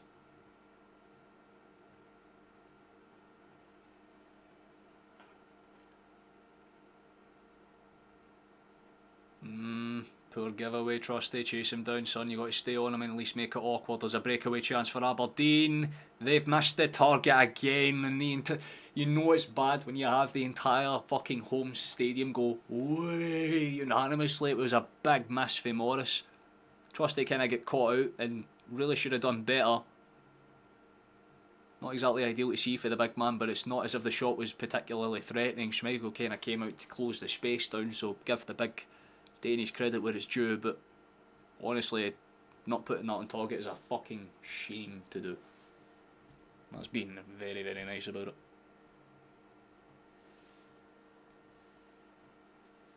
It's going to go out for a throw-in, so I may as well do this now. Hello, hi. Please consider liking the video, and I mean, this is like a live, so I guess like a VOD if you're watching this, I suppose. If you're watching this live like this too, that can help. Subscribe, that would be nice. There's a chance here, so I'm just kind of holding up in case something happens. Maida's got the ball. Go on, son. Schlop. McCowan. Nah, we're going backwards. But yeah, that's all that I'll ask. Thank you very much.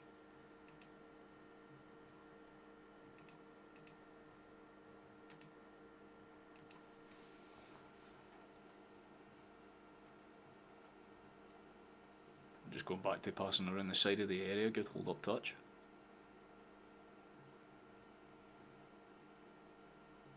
Comfortable and calm, no real problems with that whatsoever. Trusty should just think about moving that and does.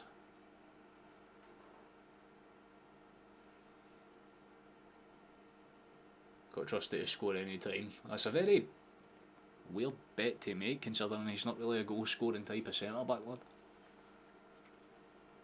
But I don't fault it, hope it happens. I'll tell his wife went into labour, is that why he's not in? I totally missed what happened there. I was reading chat. Apparently McGregor got booked for something.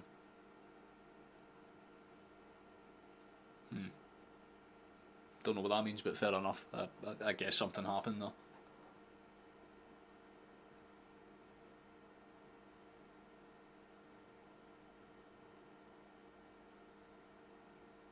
I hope his baby's happy and healthy, man. Best of luck to him.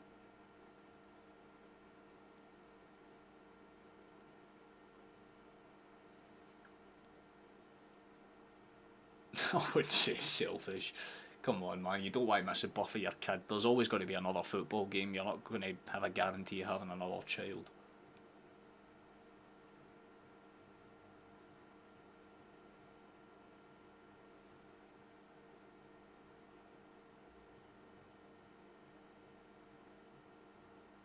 Yeah, we might not think of Taylor as the best player, but we don't think of him as a bad person, man. I think about him the same way as I did with Joe Hart last season.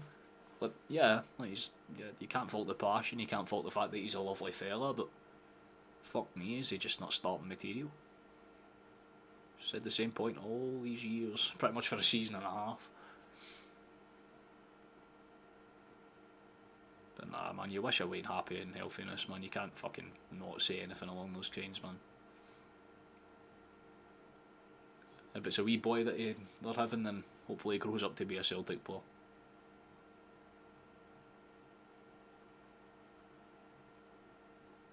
Lovely touch. Go on. Potential break for us here. Schlupp. Stands his man up well. Good tackle for Aberdeen, in fairness. Can't take anything away for that. Football's half decent, but it's still a bit of a press here for Aberdeen. They've got to kind of bide their time. They don't have many bodies in the box. They just try and force it. Cleared away by Trusty. Decent. Lovely touch. Lovely feet for Yang. That was fucking beautiful. Steady and controlled for the South Korean, but it's been given away by Schlupp. Potential breakaway.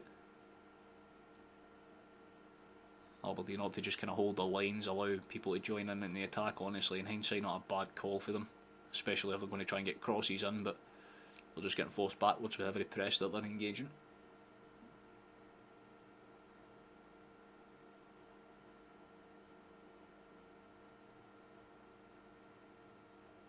Could have had a lot of buff in the physio room.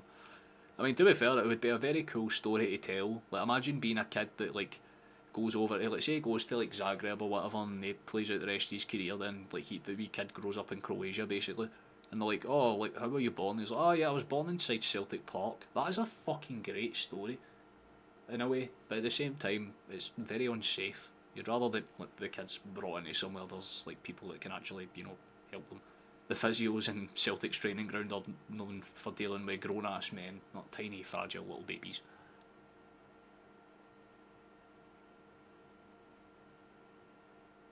That's a good move if you trust it. 2/3 of this game have comfortably been and gone, and it's like Celtic are just doing the kind of standard slowing things down, but again, there's two people in here that are hoping for 2 extra goals. That could be a potential break for us to do something exactly there. It's a great pass from McGregor. There's a good funnel up that side. Good shift across. Eventually played to Maeda. The pass is slack behind Schlupp, so there's a kind of spillage ball to maintain. Celtic will win it. Good fucking stuff there. I'd love to see that for Trusty. He seems to have woke up since that mistake. He's chasing everything now.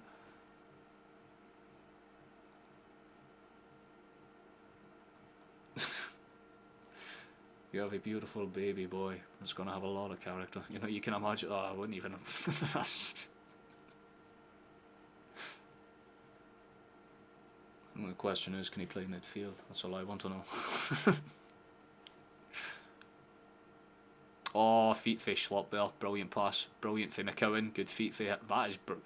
The touches are very composed, man. I love the way we're playing right now. Schlupp pings it across into space. Johnston, good pass. Yang, good hold up. Lays it off for the skipper. Passing is very, very nice.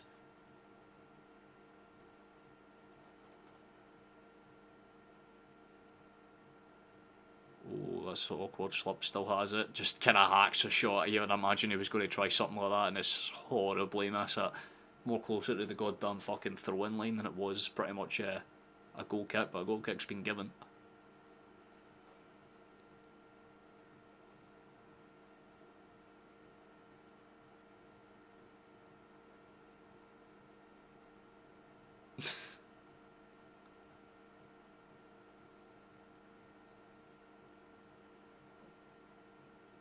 At least you know. I mean, to be fair, yeah, if they were born in like the Kerrydale suite, you have a name, right?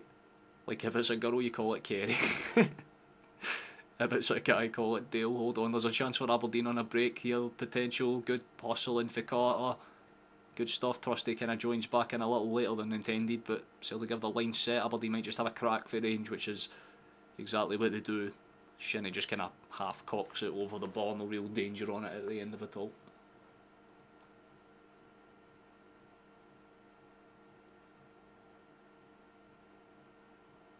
Give Keskin credit for trying to hold it up, but that was about as much as he could do. The pass out was decent as well, but the shot was never going to be too much of a threat, let's be honest.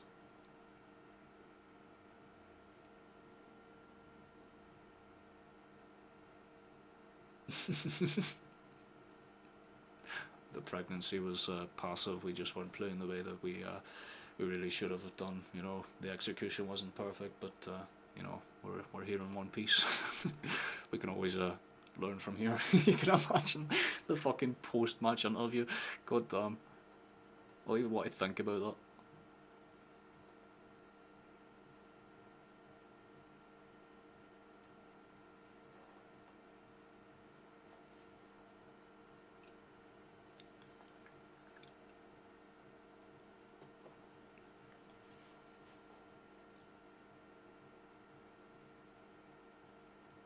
Break chance down that. Go on. Slop. Nice. Exchange. Quick 1-2s. That's all you need to be doing here. Good pass. Oh, lovely dummy run. Yang's going to receive it on the far right hand side. There's a potential overlap chance. Lovely fucking feet. Nice 1-2. Love that for Yang. And again. And again. Oh my god. And again. And again! Oh, that is a brilliant team goal, by the way! Well finished by the South Korean. That is a strike to make your people proud.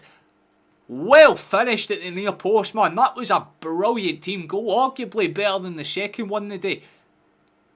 That might have to be clip of the game. The passing move was very nice. The finish was just as clean, and it looks like Yang's looking to get himself some goals. Nice to see it, big man. You've got the finishing boots finally. Oh, that's so deserved, man. Brilliant pass from the Cowan as well. The ball in behind was inch perfect. And two of the substitutes for Rodgers' bench collide to make it a beautiful, beautiful goal. 4-0 on the day, and that means that we're a step closer to what everybody else in this chat is apparently looking for. That's what Yang can do, man. That is what Yang can do. Beautiful team goal, that, man. Not a single mistake made from start to finish there. Just 1-2 touch football. Stunning.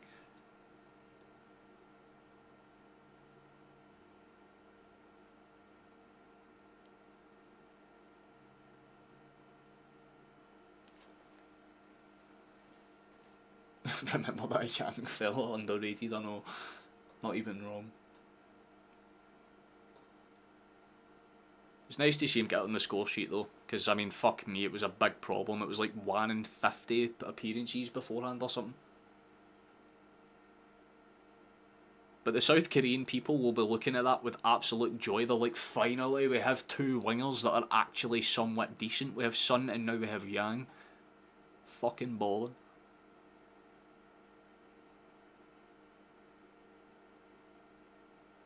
And now we just push for that potential fifth.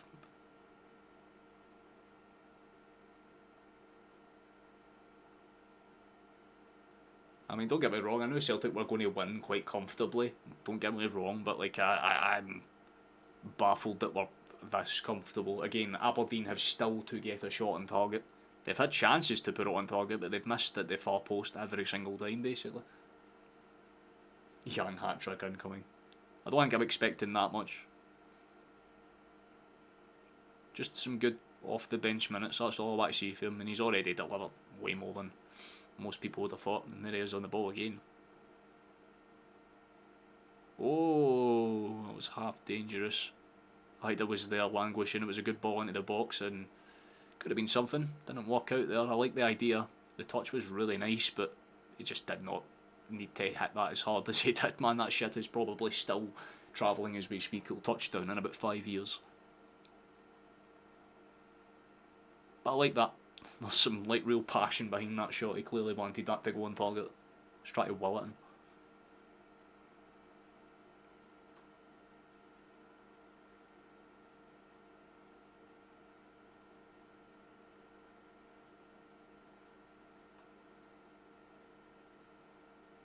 Oh, good pass out for the back. Potential chase down, could have been dangerous. So going mental like a K-pop, I'll at least seen that goal. Fuck's sake. Schlupp adds so much confidence into the team, he's so comfortable on the ball and always seems to be in the right place. It's that Premier League experience. You know, after making about 10 or 15 mistakes in the Premier League, you don't get to make many more, so the way he'd look at it, he's aged experience to just knows positional football, and that's kind of all you need a full back to do sometimes. It's the big difference that we've seen between Johnston and Taylor is the fact that Johnston would track back, Taylor would kind of waddle back on his own time, and you'd kind of see the difference between the two when it would go to, you know, forward chances. Might have to consider getting a Korean girlfriend now. Trust me, brother, I feel you there. It's just showing us another stat. Celtic are the most effective team in the league when it comes to scoring goals in this time frame. Quite comfortably, the leaders might add, man, it's not even close. But a fifth for Celtic would be a nice wee cherry on the icing of the cake, and more importantly, it'd be quite nice for Stephen because he can afford a fucking golden wrapped one at that point. Trusty next, come on. Imagine.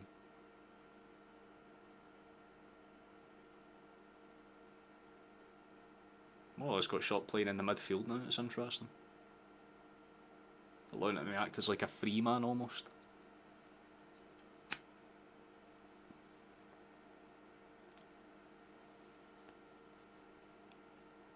Oh, lovely pass. That's opened up a lot of space. Potential break in behind. Come on, boys. Shimmy and shift it. Exactly as so. Calm. Lovely dies in. Beautiful feet.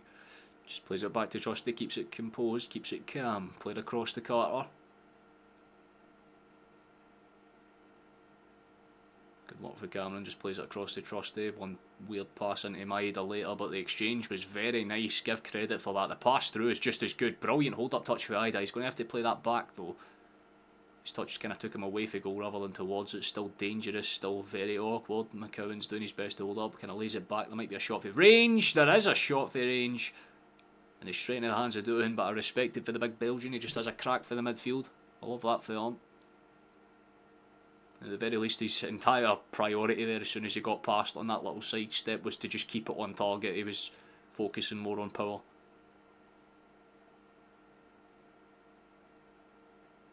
Oh, I was going to say Aberdeen nearly give us the ball away again there, but they just about retain it. Great break forward, well held up. How's your composure, Schlupp? Very nice.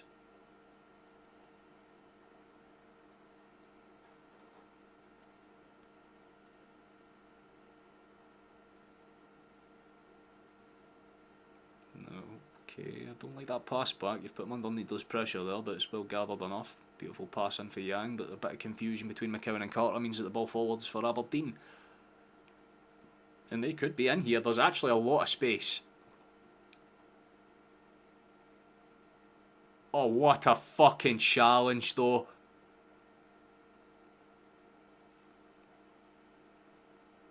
And in the bag's going to complain about it, but oh, Jesus Christ.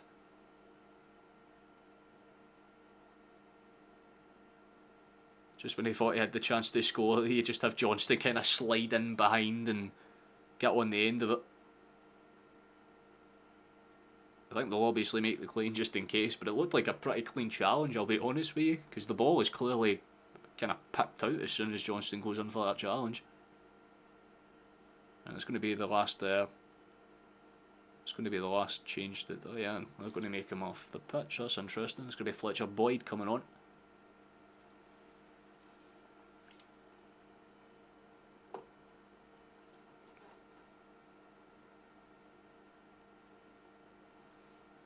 And it looks like Arm's going to be legs in the field as well, which probably means Bernard. That's Bernard. There you go. And Scales is on for Slup. So, I mean, to be fair, Bernard looks like he's just a younger, like, Arm, let's be honest. Same fucking hairstyle and everything. Hey, Dane, Chateau, nice to see you, fella. I didn't even realise you popped on though. You're doing class, my guy.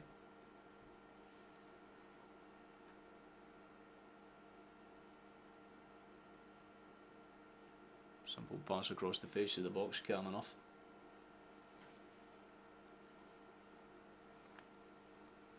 You thought Gilles would get on the sheet, but you missed the first half.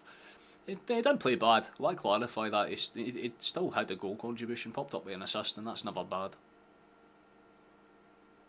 Cannot complain about it whatsoever. Morris is not too happy with that one. He thought he could keep it in play, but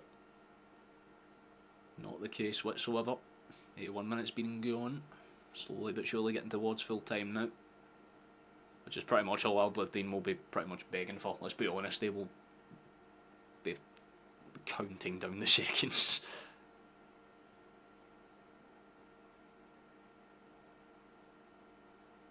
Trusty, good pass across the face of the box. That's calm. Like that simple, composed football. Carter Vickers lays it across for Trusty. Played into space, McGregor, good touch inside, and there could be a potential break down that right hand side again. We seem to be using it a lot. Here's Bernard, lovely overlap, and there is a lot of bodies here. Here's oh my god, we should score here. Dies in, potential for a fifth, side to side set, and he just doesn't keep it down. It's respectable. The shot was on the right premise at the very least, but it wasn't on target, and that's probably what will be disappointing for Maeda. But again, McCowan pot him up and nearly grabbing 2 assists. Very unlucky for Dyson. I respect the effort a lot. I think that man's just seen the chance himself.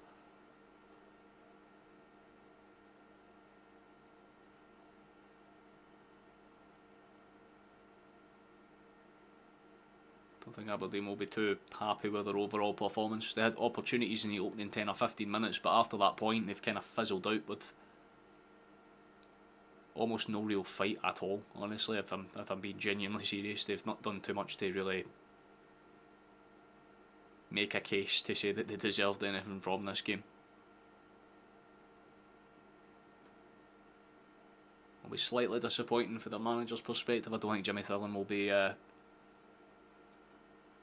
taking too many positive notes for this game though. More or less just don't ever play like that again, please lads, and move on for there.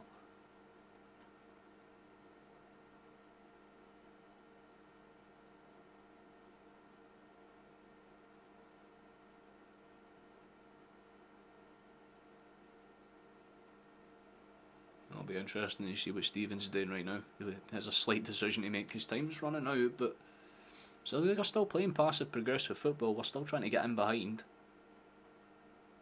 We're not just sitting back and going side to side.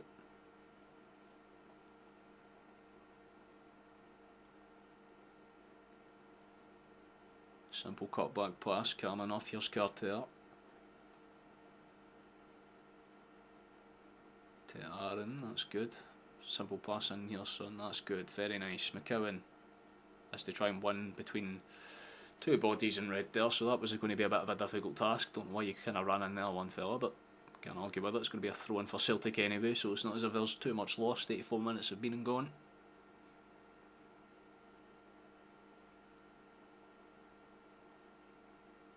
Definitely not a lot of time left for that potential 5th, so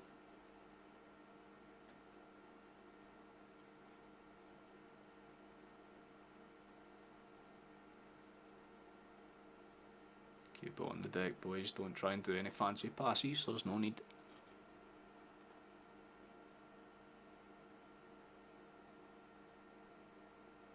Again, not a very convincing defensive display for the most part, but I'd say overall, not the worst type of performance. Much better in the second half, I would say, overall, in terms of like composure. But we actually did more damage in the first half for once, which is very rare territory for us. But 4 different goal scorers again. There's one thing you can say for Celtic is that we don't ever have just one guy that's doing all the heavy lifting for us. It's goals from all over the field. It's always nice to see.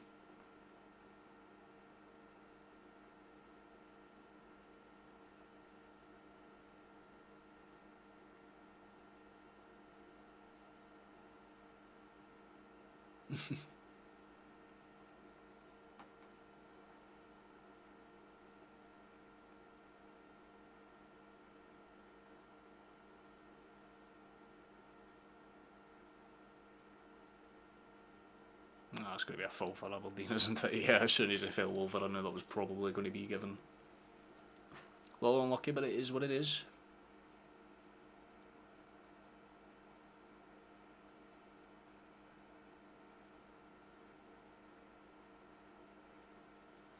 Well, they'll be camping in for as much as possible, Chief, let's be fully honest. They won't be there. They won't be trying to do too much because they'll realise that goal difference might actually be a factor because of how tight the battle is beneath Celtic and Rangers.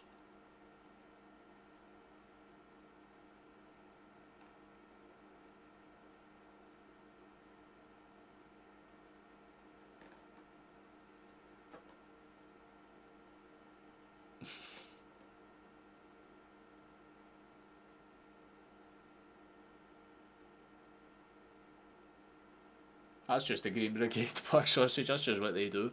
I was waiting to see him, like, did I miss something? Was there like a fight going on or something? Nah, it's just what they're like. It's great in there.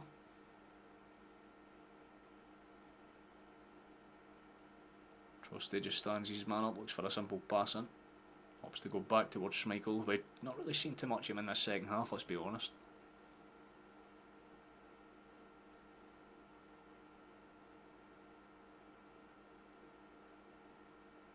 But it looks like that kind of record that Celtic Park might be going on for the domestic clean sheet run, as someone was pointing out earlier on. Ah, it's a slightly overhit pass, that's unlucky. There's another break there, McGregor. Yang, good feet. Loses out there though, maybe should have done a bit better to just try and stand his man up, but can't fault it. Tyson with the press again. He's been running like an engine from minute 1. Cannot fault the legs on that man. Simple pass in. Lovely control. The pass is decent. Bounces back to McGregor. Very calm football again. This could be a big chance. It's a lovely ball for Yang, but Dyson's just a little bit too late to it. Maybe slightly overhit for Yang. Maybe just a wee bit. Yeah, I'd make that argument. I mean, the pass and build beforehand was genuinely beautiful. Oh, this season is already locked up, man. Wouldn't even worry about that a slight wee bit, Paul.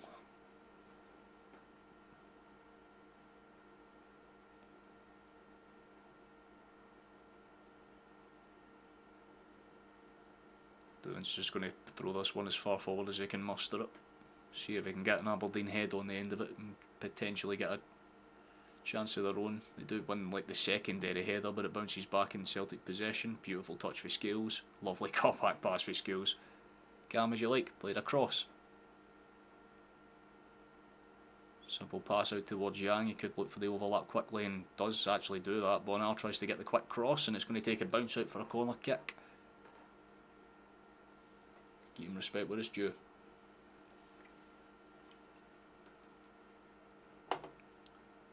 Ball cut pass replaces ball debut. I suppose that would be a pretty interesting headline. Oh wait, Aberdeen are on a break here. Oh, they're really on a break here, fuck's sake. We've just completely allowed their defence to capitulate. That's a bit silly, boys. They might just have a chance and we've only got ourselves set. They might have a shot here. They do have a shot and it's gone in. That's a little disheartening, but Moritz puts it into the back of the net. That clean sheet that we were just talking about disappears. And more importantly, it's a very poor goal for Schmeichel to concede. Honestly, he's not had the most convincing game, and him kicking the post tells you what he feels about that. Way too easy. It's just a shot at the near post through Schmeichel's legs. He is just caught out way too simply there. Defence get caught out way too comfortably on the counter-attack, and while they do well to set themselves, by the time Scales gets back, Morris just sidesteps him, hits it hard, hits it low. And yeah, you've got, I mean, Casper's reaction basically immediately is just, he punches the ground in frustration, gets up and kicks the post. That he's no pleased whatsoever. I think he realised that he should have done a lot better to kind of prevent that one from getting through him. It's just beneath his hand as he tries to come down and kind of get a hold of it.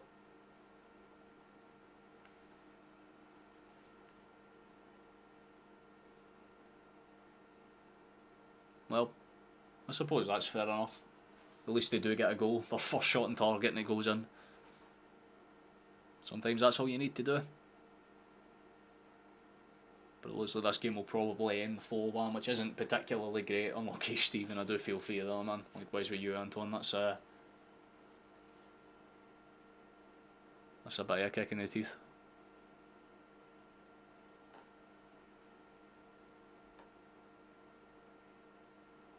Well, that's a decent ball forward, actually. Hold on a second. Oh, why didn't he kind of engage the press? I like that header back for Scales, though. It's well held up. Ida's done brilliantly.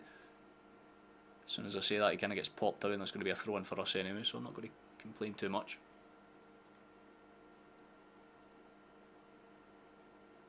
Oh yeah, no, Scales wasn't prime position, let's say, but again, you can afford to make those kind of slight errors. It's not miserably bad.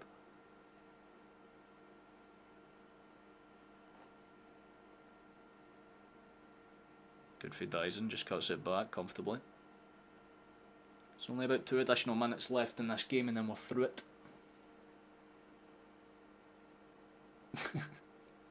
Fair enough, Stephen, fair enough. You enjoy yourself. Oh wait, we've just scored again! We've just put it into the back of the net. It's 5. Dice has just scored. Oh, that's going to annoy people even fucking more. Unlucky, Stephen. Jesus Christ, we have put it into the back of the net. It might get checked. I'm honestly not too sure. I heard like the crowd go oh for a half second. I turn around and I just see a pass across the face of the box. It's a brilliant pass for Johnston, you've got to say, man. Beautiful ball across the face of the box. The Maida's just there on the far side to touch it in. Is he onside? It looks quite, yeah, comfortably, so that goal will stand. Celtic 5, Aberdeen 1. That's how this game ends. Fantastic. Even when you take him out of the striker position, he's still more lethal up front. Can't fucking believe that. And if Aberdeen fans had any moment of joy, at least going, yes, we got the last laugh, they don't even get that. Celtic take that away for them too. 5-1. Fucking fabulous shift, man. Hyda's where a striker should be. Hyda's just vibing. I know. You can't fault it though, because his hold-up play has been quite nice. Might just kind of call him more of a centre forward than a striker at this point, because I feel like he would play really good as a centre forward either. I think there's been a full given there for Aberdeen to do something. Last kind of half chance to throw it into the box, but there's only about 35 seconds left in this game, so.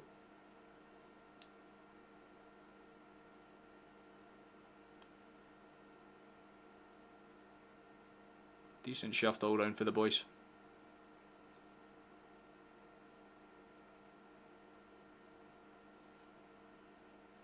Oh yeah, Young's movements were very, very nice. Can't take anything away from it whatsoever, man.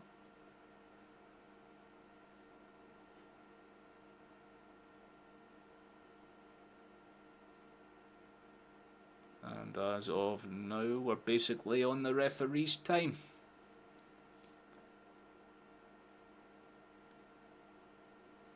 Schmeichel's just going to kind of calm this one down, and the whistle should blow pretty much as soon as this ball is punted.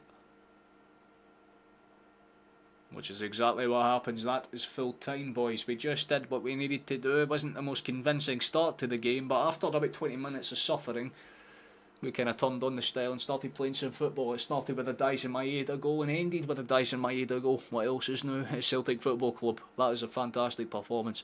And more importantly, I get to do this for the first time in a while. So, you know, stick around. For those that are new here, tradition is a thing that we do whenever we win. It's not going to be a loud yes, because it is slightly late at night and I need to respect my neighbours, but still going to have to do it to some degree, because why the fuck not? So, you know, lower your volume if you have it kind of high. The bookies win again. They always win.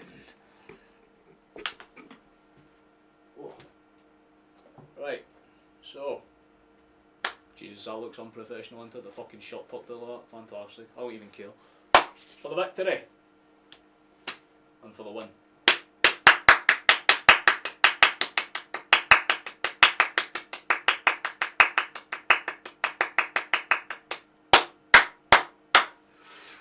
Fucking yes, son! Round you sheep shagging sons of bitches, back to your pens again. We'll love to see it. We win these. Everything is very calm and happy and much better now, at the very least. No technical issues. The stream didn't crash or drop too many frames. Improvements. There we go. Not too bad, not too bad. And more importantly, let's have a little look at the league table. The league table is always something we would like to take a gander at, because temporarily 16 points be the gap. It's definitely chase downable, and like I said, Rangers play. Is it tomorrow? Do they play against Kelly tomorrow, or is? I'm pretty sure. Is it tomorrow, or am I tripping balls, or is it Monday? No, yeah, it is tomorrow. They kick off against Kelly away. Some actual interesting matches as a whole. Hearts and St Mirren might be the game to watch, because it's literally a battle for top 6, and again there's not too many match days left, so that's actually a really big match for the overarching season. But the one that mattered was that one, and we absolutely popped off, man.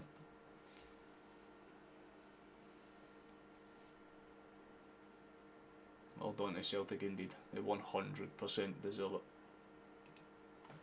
No, there's no points to add, I guess, you know what I mean? We'd kind of did what we had to do. Won comfortably enough. I feel like it's probably going to be Maeda that gets man of the match again. I wouldn't be too surprised if it's, you know, anything besides that, for sure. But I can't complain too much. So if you are considering bailing out, if you're considering just hopping off as is, please consider leaving a like on your way out if you haven't already, and if you have been here for a little bit of time and you're not subscribed, please consider doing so. Make sure that you are. You can check if it's red, then you know that, you know, you can hit that button. That's a subscription and it helps the channel out. I think we gained one today, which honestly is not ideal, but it is what it is, I suppose. I'll give you man of the match, fair enough. I mean, I don't think I would really give it to someone that's came off the bench, if you're asking me honestly, but I'd still say there's some, you know, respectable pieces that you can make a case for. Yeah, honestly, I would maybe Johnston. Like, if you're asking me for a left field shot, I'd say Johnston, because he was actually quite good with the crossings and things like that. But I honestly, I think it's Maeda. It's kind of hard not to. However, the clip of the day will definitely be Yang's goal, just because of the fucking cleanliness of that, man. It was such a well taken strike.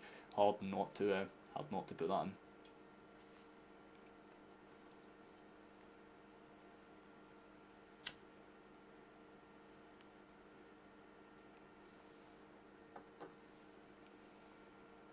Well, that shoes off, you just take it easy. You enjoy yourself, Lizzie.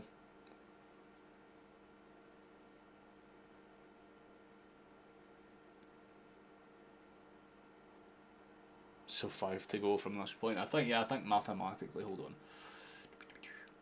So if we are on 72 right now, they have that game in hand. That would be 28, say they win, that's 59. So 13 with 11 games left.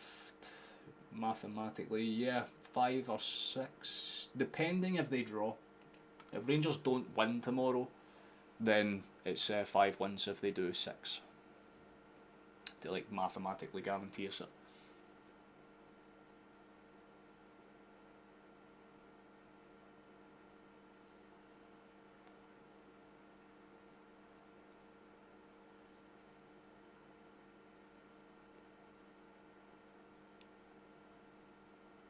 No, you're not wrong, Black Sausage, not wrong at all.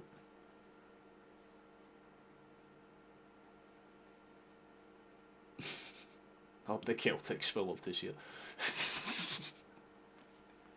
Shut the fuck up, Virgil, please. That's giving me a migraine, just try to even let... Nah, I don't even want to conceptualise that being a thing. Shut up right now.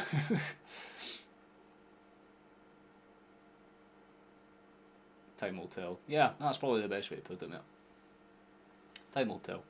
If they decide to buy Rangers, fantastic, I guess. It's not going to kind of cause too many problems. But if they don't, again, same kind of scenario. We just focus on Celtic. That's kind of the main thing for us.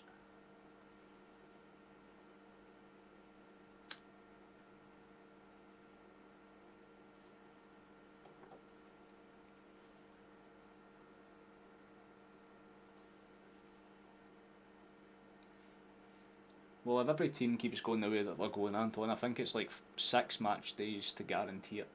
Because it would happen on, mathematically anyway, match day 34 from this point. Because, yeah, they're give or take about 30, they're 12 points, so it's 4 days beforehand, so it'd be match day 34.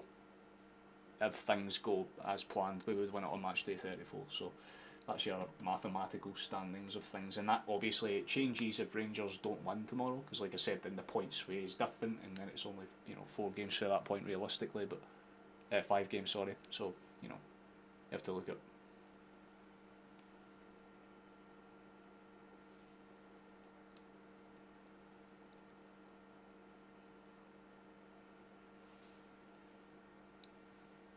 Aye, but even if you get to match day 33. Watchalong and Celtic lost every game for now at the end of the season. Rangers could theoretically take it with 15. So 34 is like signed, sealed, delivered, no chance whatsoever kind of thing. But that's if there isn't a mistake that they make until that point. So 33 could be realistic, could even happen on 32 if they just decide to completely capitulate. So 100%. Next time we play Rangers is going to be a pretty big 6-pointer, honestly, because that would determine if we'd win the league or not. And that game is on the 16th of March. So that's the day that we could wrap it up, 16th of March. But it would be a Rangers thing to lose it like the week beforehand, just so that they're like, you didn't win the title against us, shut up. But speaking of title crashers, we're against St Mirren next, so if you want a little gander at that before you depart, because I know there's probably going to be not too many people left in here at this point, and I'll be wrapping up relatively soon anyway, but St Mirren's the next one, that'll be in the 1st of March. I'm honestly not sure if I'll be doing that one, because I have the dentist's the day before, and that's, obvious. I do a lot of talking, so if my face isn't exactly up to it, then that might be a problem, but for the most part, if I'm okay, then that'll be a game that I'm live for, and then we've got a couple of ones after that as well, because until that point, we get a nice wee, break to the 9th of March, which is something. We get we go up against Hibs again, so it's nice to play them, and we can redeem ourselves quite quickly after losing to them the last time.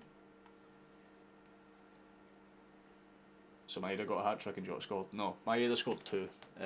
Jota scored 1, McGregor scored 1, and Yang scored the other. So that's pretty much like the summarisations of everything, I think. You take it easy, Black Sauce. It's been a pleasure to have you, Chief. You enjoy yourself. So I will pretty much pull up this and we'll get ready to end it pretty soon.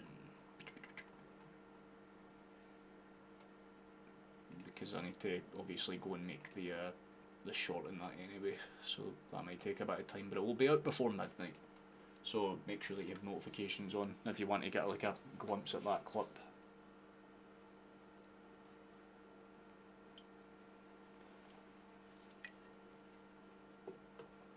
Honestly, same. Only one. I would probably just switch to supporting my local full time. I'd convert myself into an Albion Rovers channel. Fuck it. Suffering even more.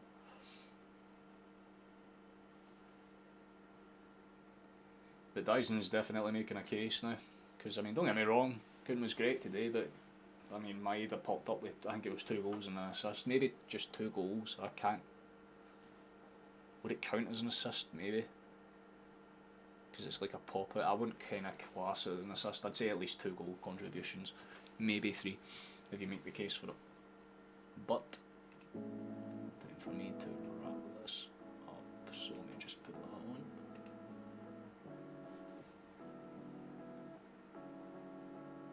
What about Jota? He was fine. Can't honestly say he was that bad at all. He played exactly how you would expect him to. But we know the drill. Let's wrap this up as we usually do. So thank you for watching. Thank you for coming along if you've been here for a little bit or for the whole stream. I appreciate it. If you've just popped in for a tiny little bit of the VOD, then you're more than welcome to do so. Where's the clip hole? I'm just going to take the Yang clip, because I said literally as I was celebrating, like, that's the goal that I'm going to clip because it was the best goal of the day. 100% it'll be that one. That's the one to keep an eye out for. This run like the Kiryu from the Yakuza games, 100%, man. He's got that energy to him anyway. Big dick energy for sure. But aye, you can check out a bunch of the other stuff on my channel. I've got a bunch of videos. If you go into the description, there's a link to the YouTube video where I went to see the Young Boys game, if you want some IRL content, and there's just a bunch of other videos you can watch on and off that kind of, you know, make sense, I suppose. Yeah, keep an eye out for that shot, about an hour and a half, give or take, from now, and hopefully will be decent. If you want a little last second look, like I said, 17:30, so I'll be live at about 5:15, give or take, on that day then, and that gives people some time to get in and see us early on. So yeah, that's kind of basically everything summed up to the reasons and things I can. So yeah, there we go, pretty much summed up, everything's done. Yeah, you can join the Discord too if you haven't, you're more than welcome to do so, but I actually need to get myself a working link to actually just let people join that without having to actually physically search up, nonetheless though. But we know the drill, time to wrap it up as too. Well, he's just put the link in there, so if you want to join, you can, but we know the drill, time to wrap this up. Final sentence, you know the sentence, Celtic are still the best goddamn team in the world. I'll see yous next time, hope maybe on the first. Like I said, it'll depend on tooth situation, but you know, I'll try and keep you informed. Enjoy yourselves, have a lovely night, take it easy. Celtic are still the best team in the world. Till next time, bye.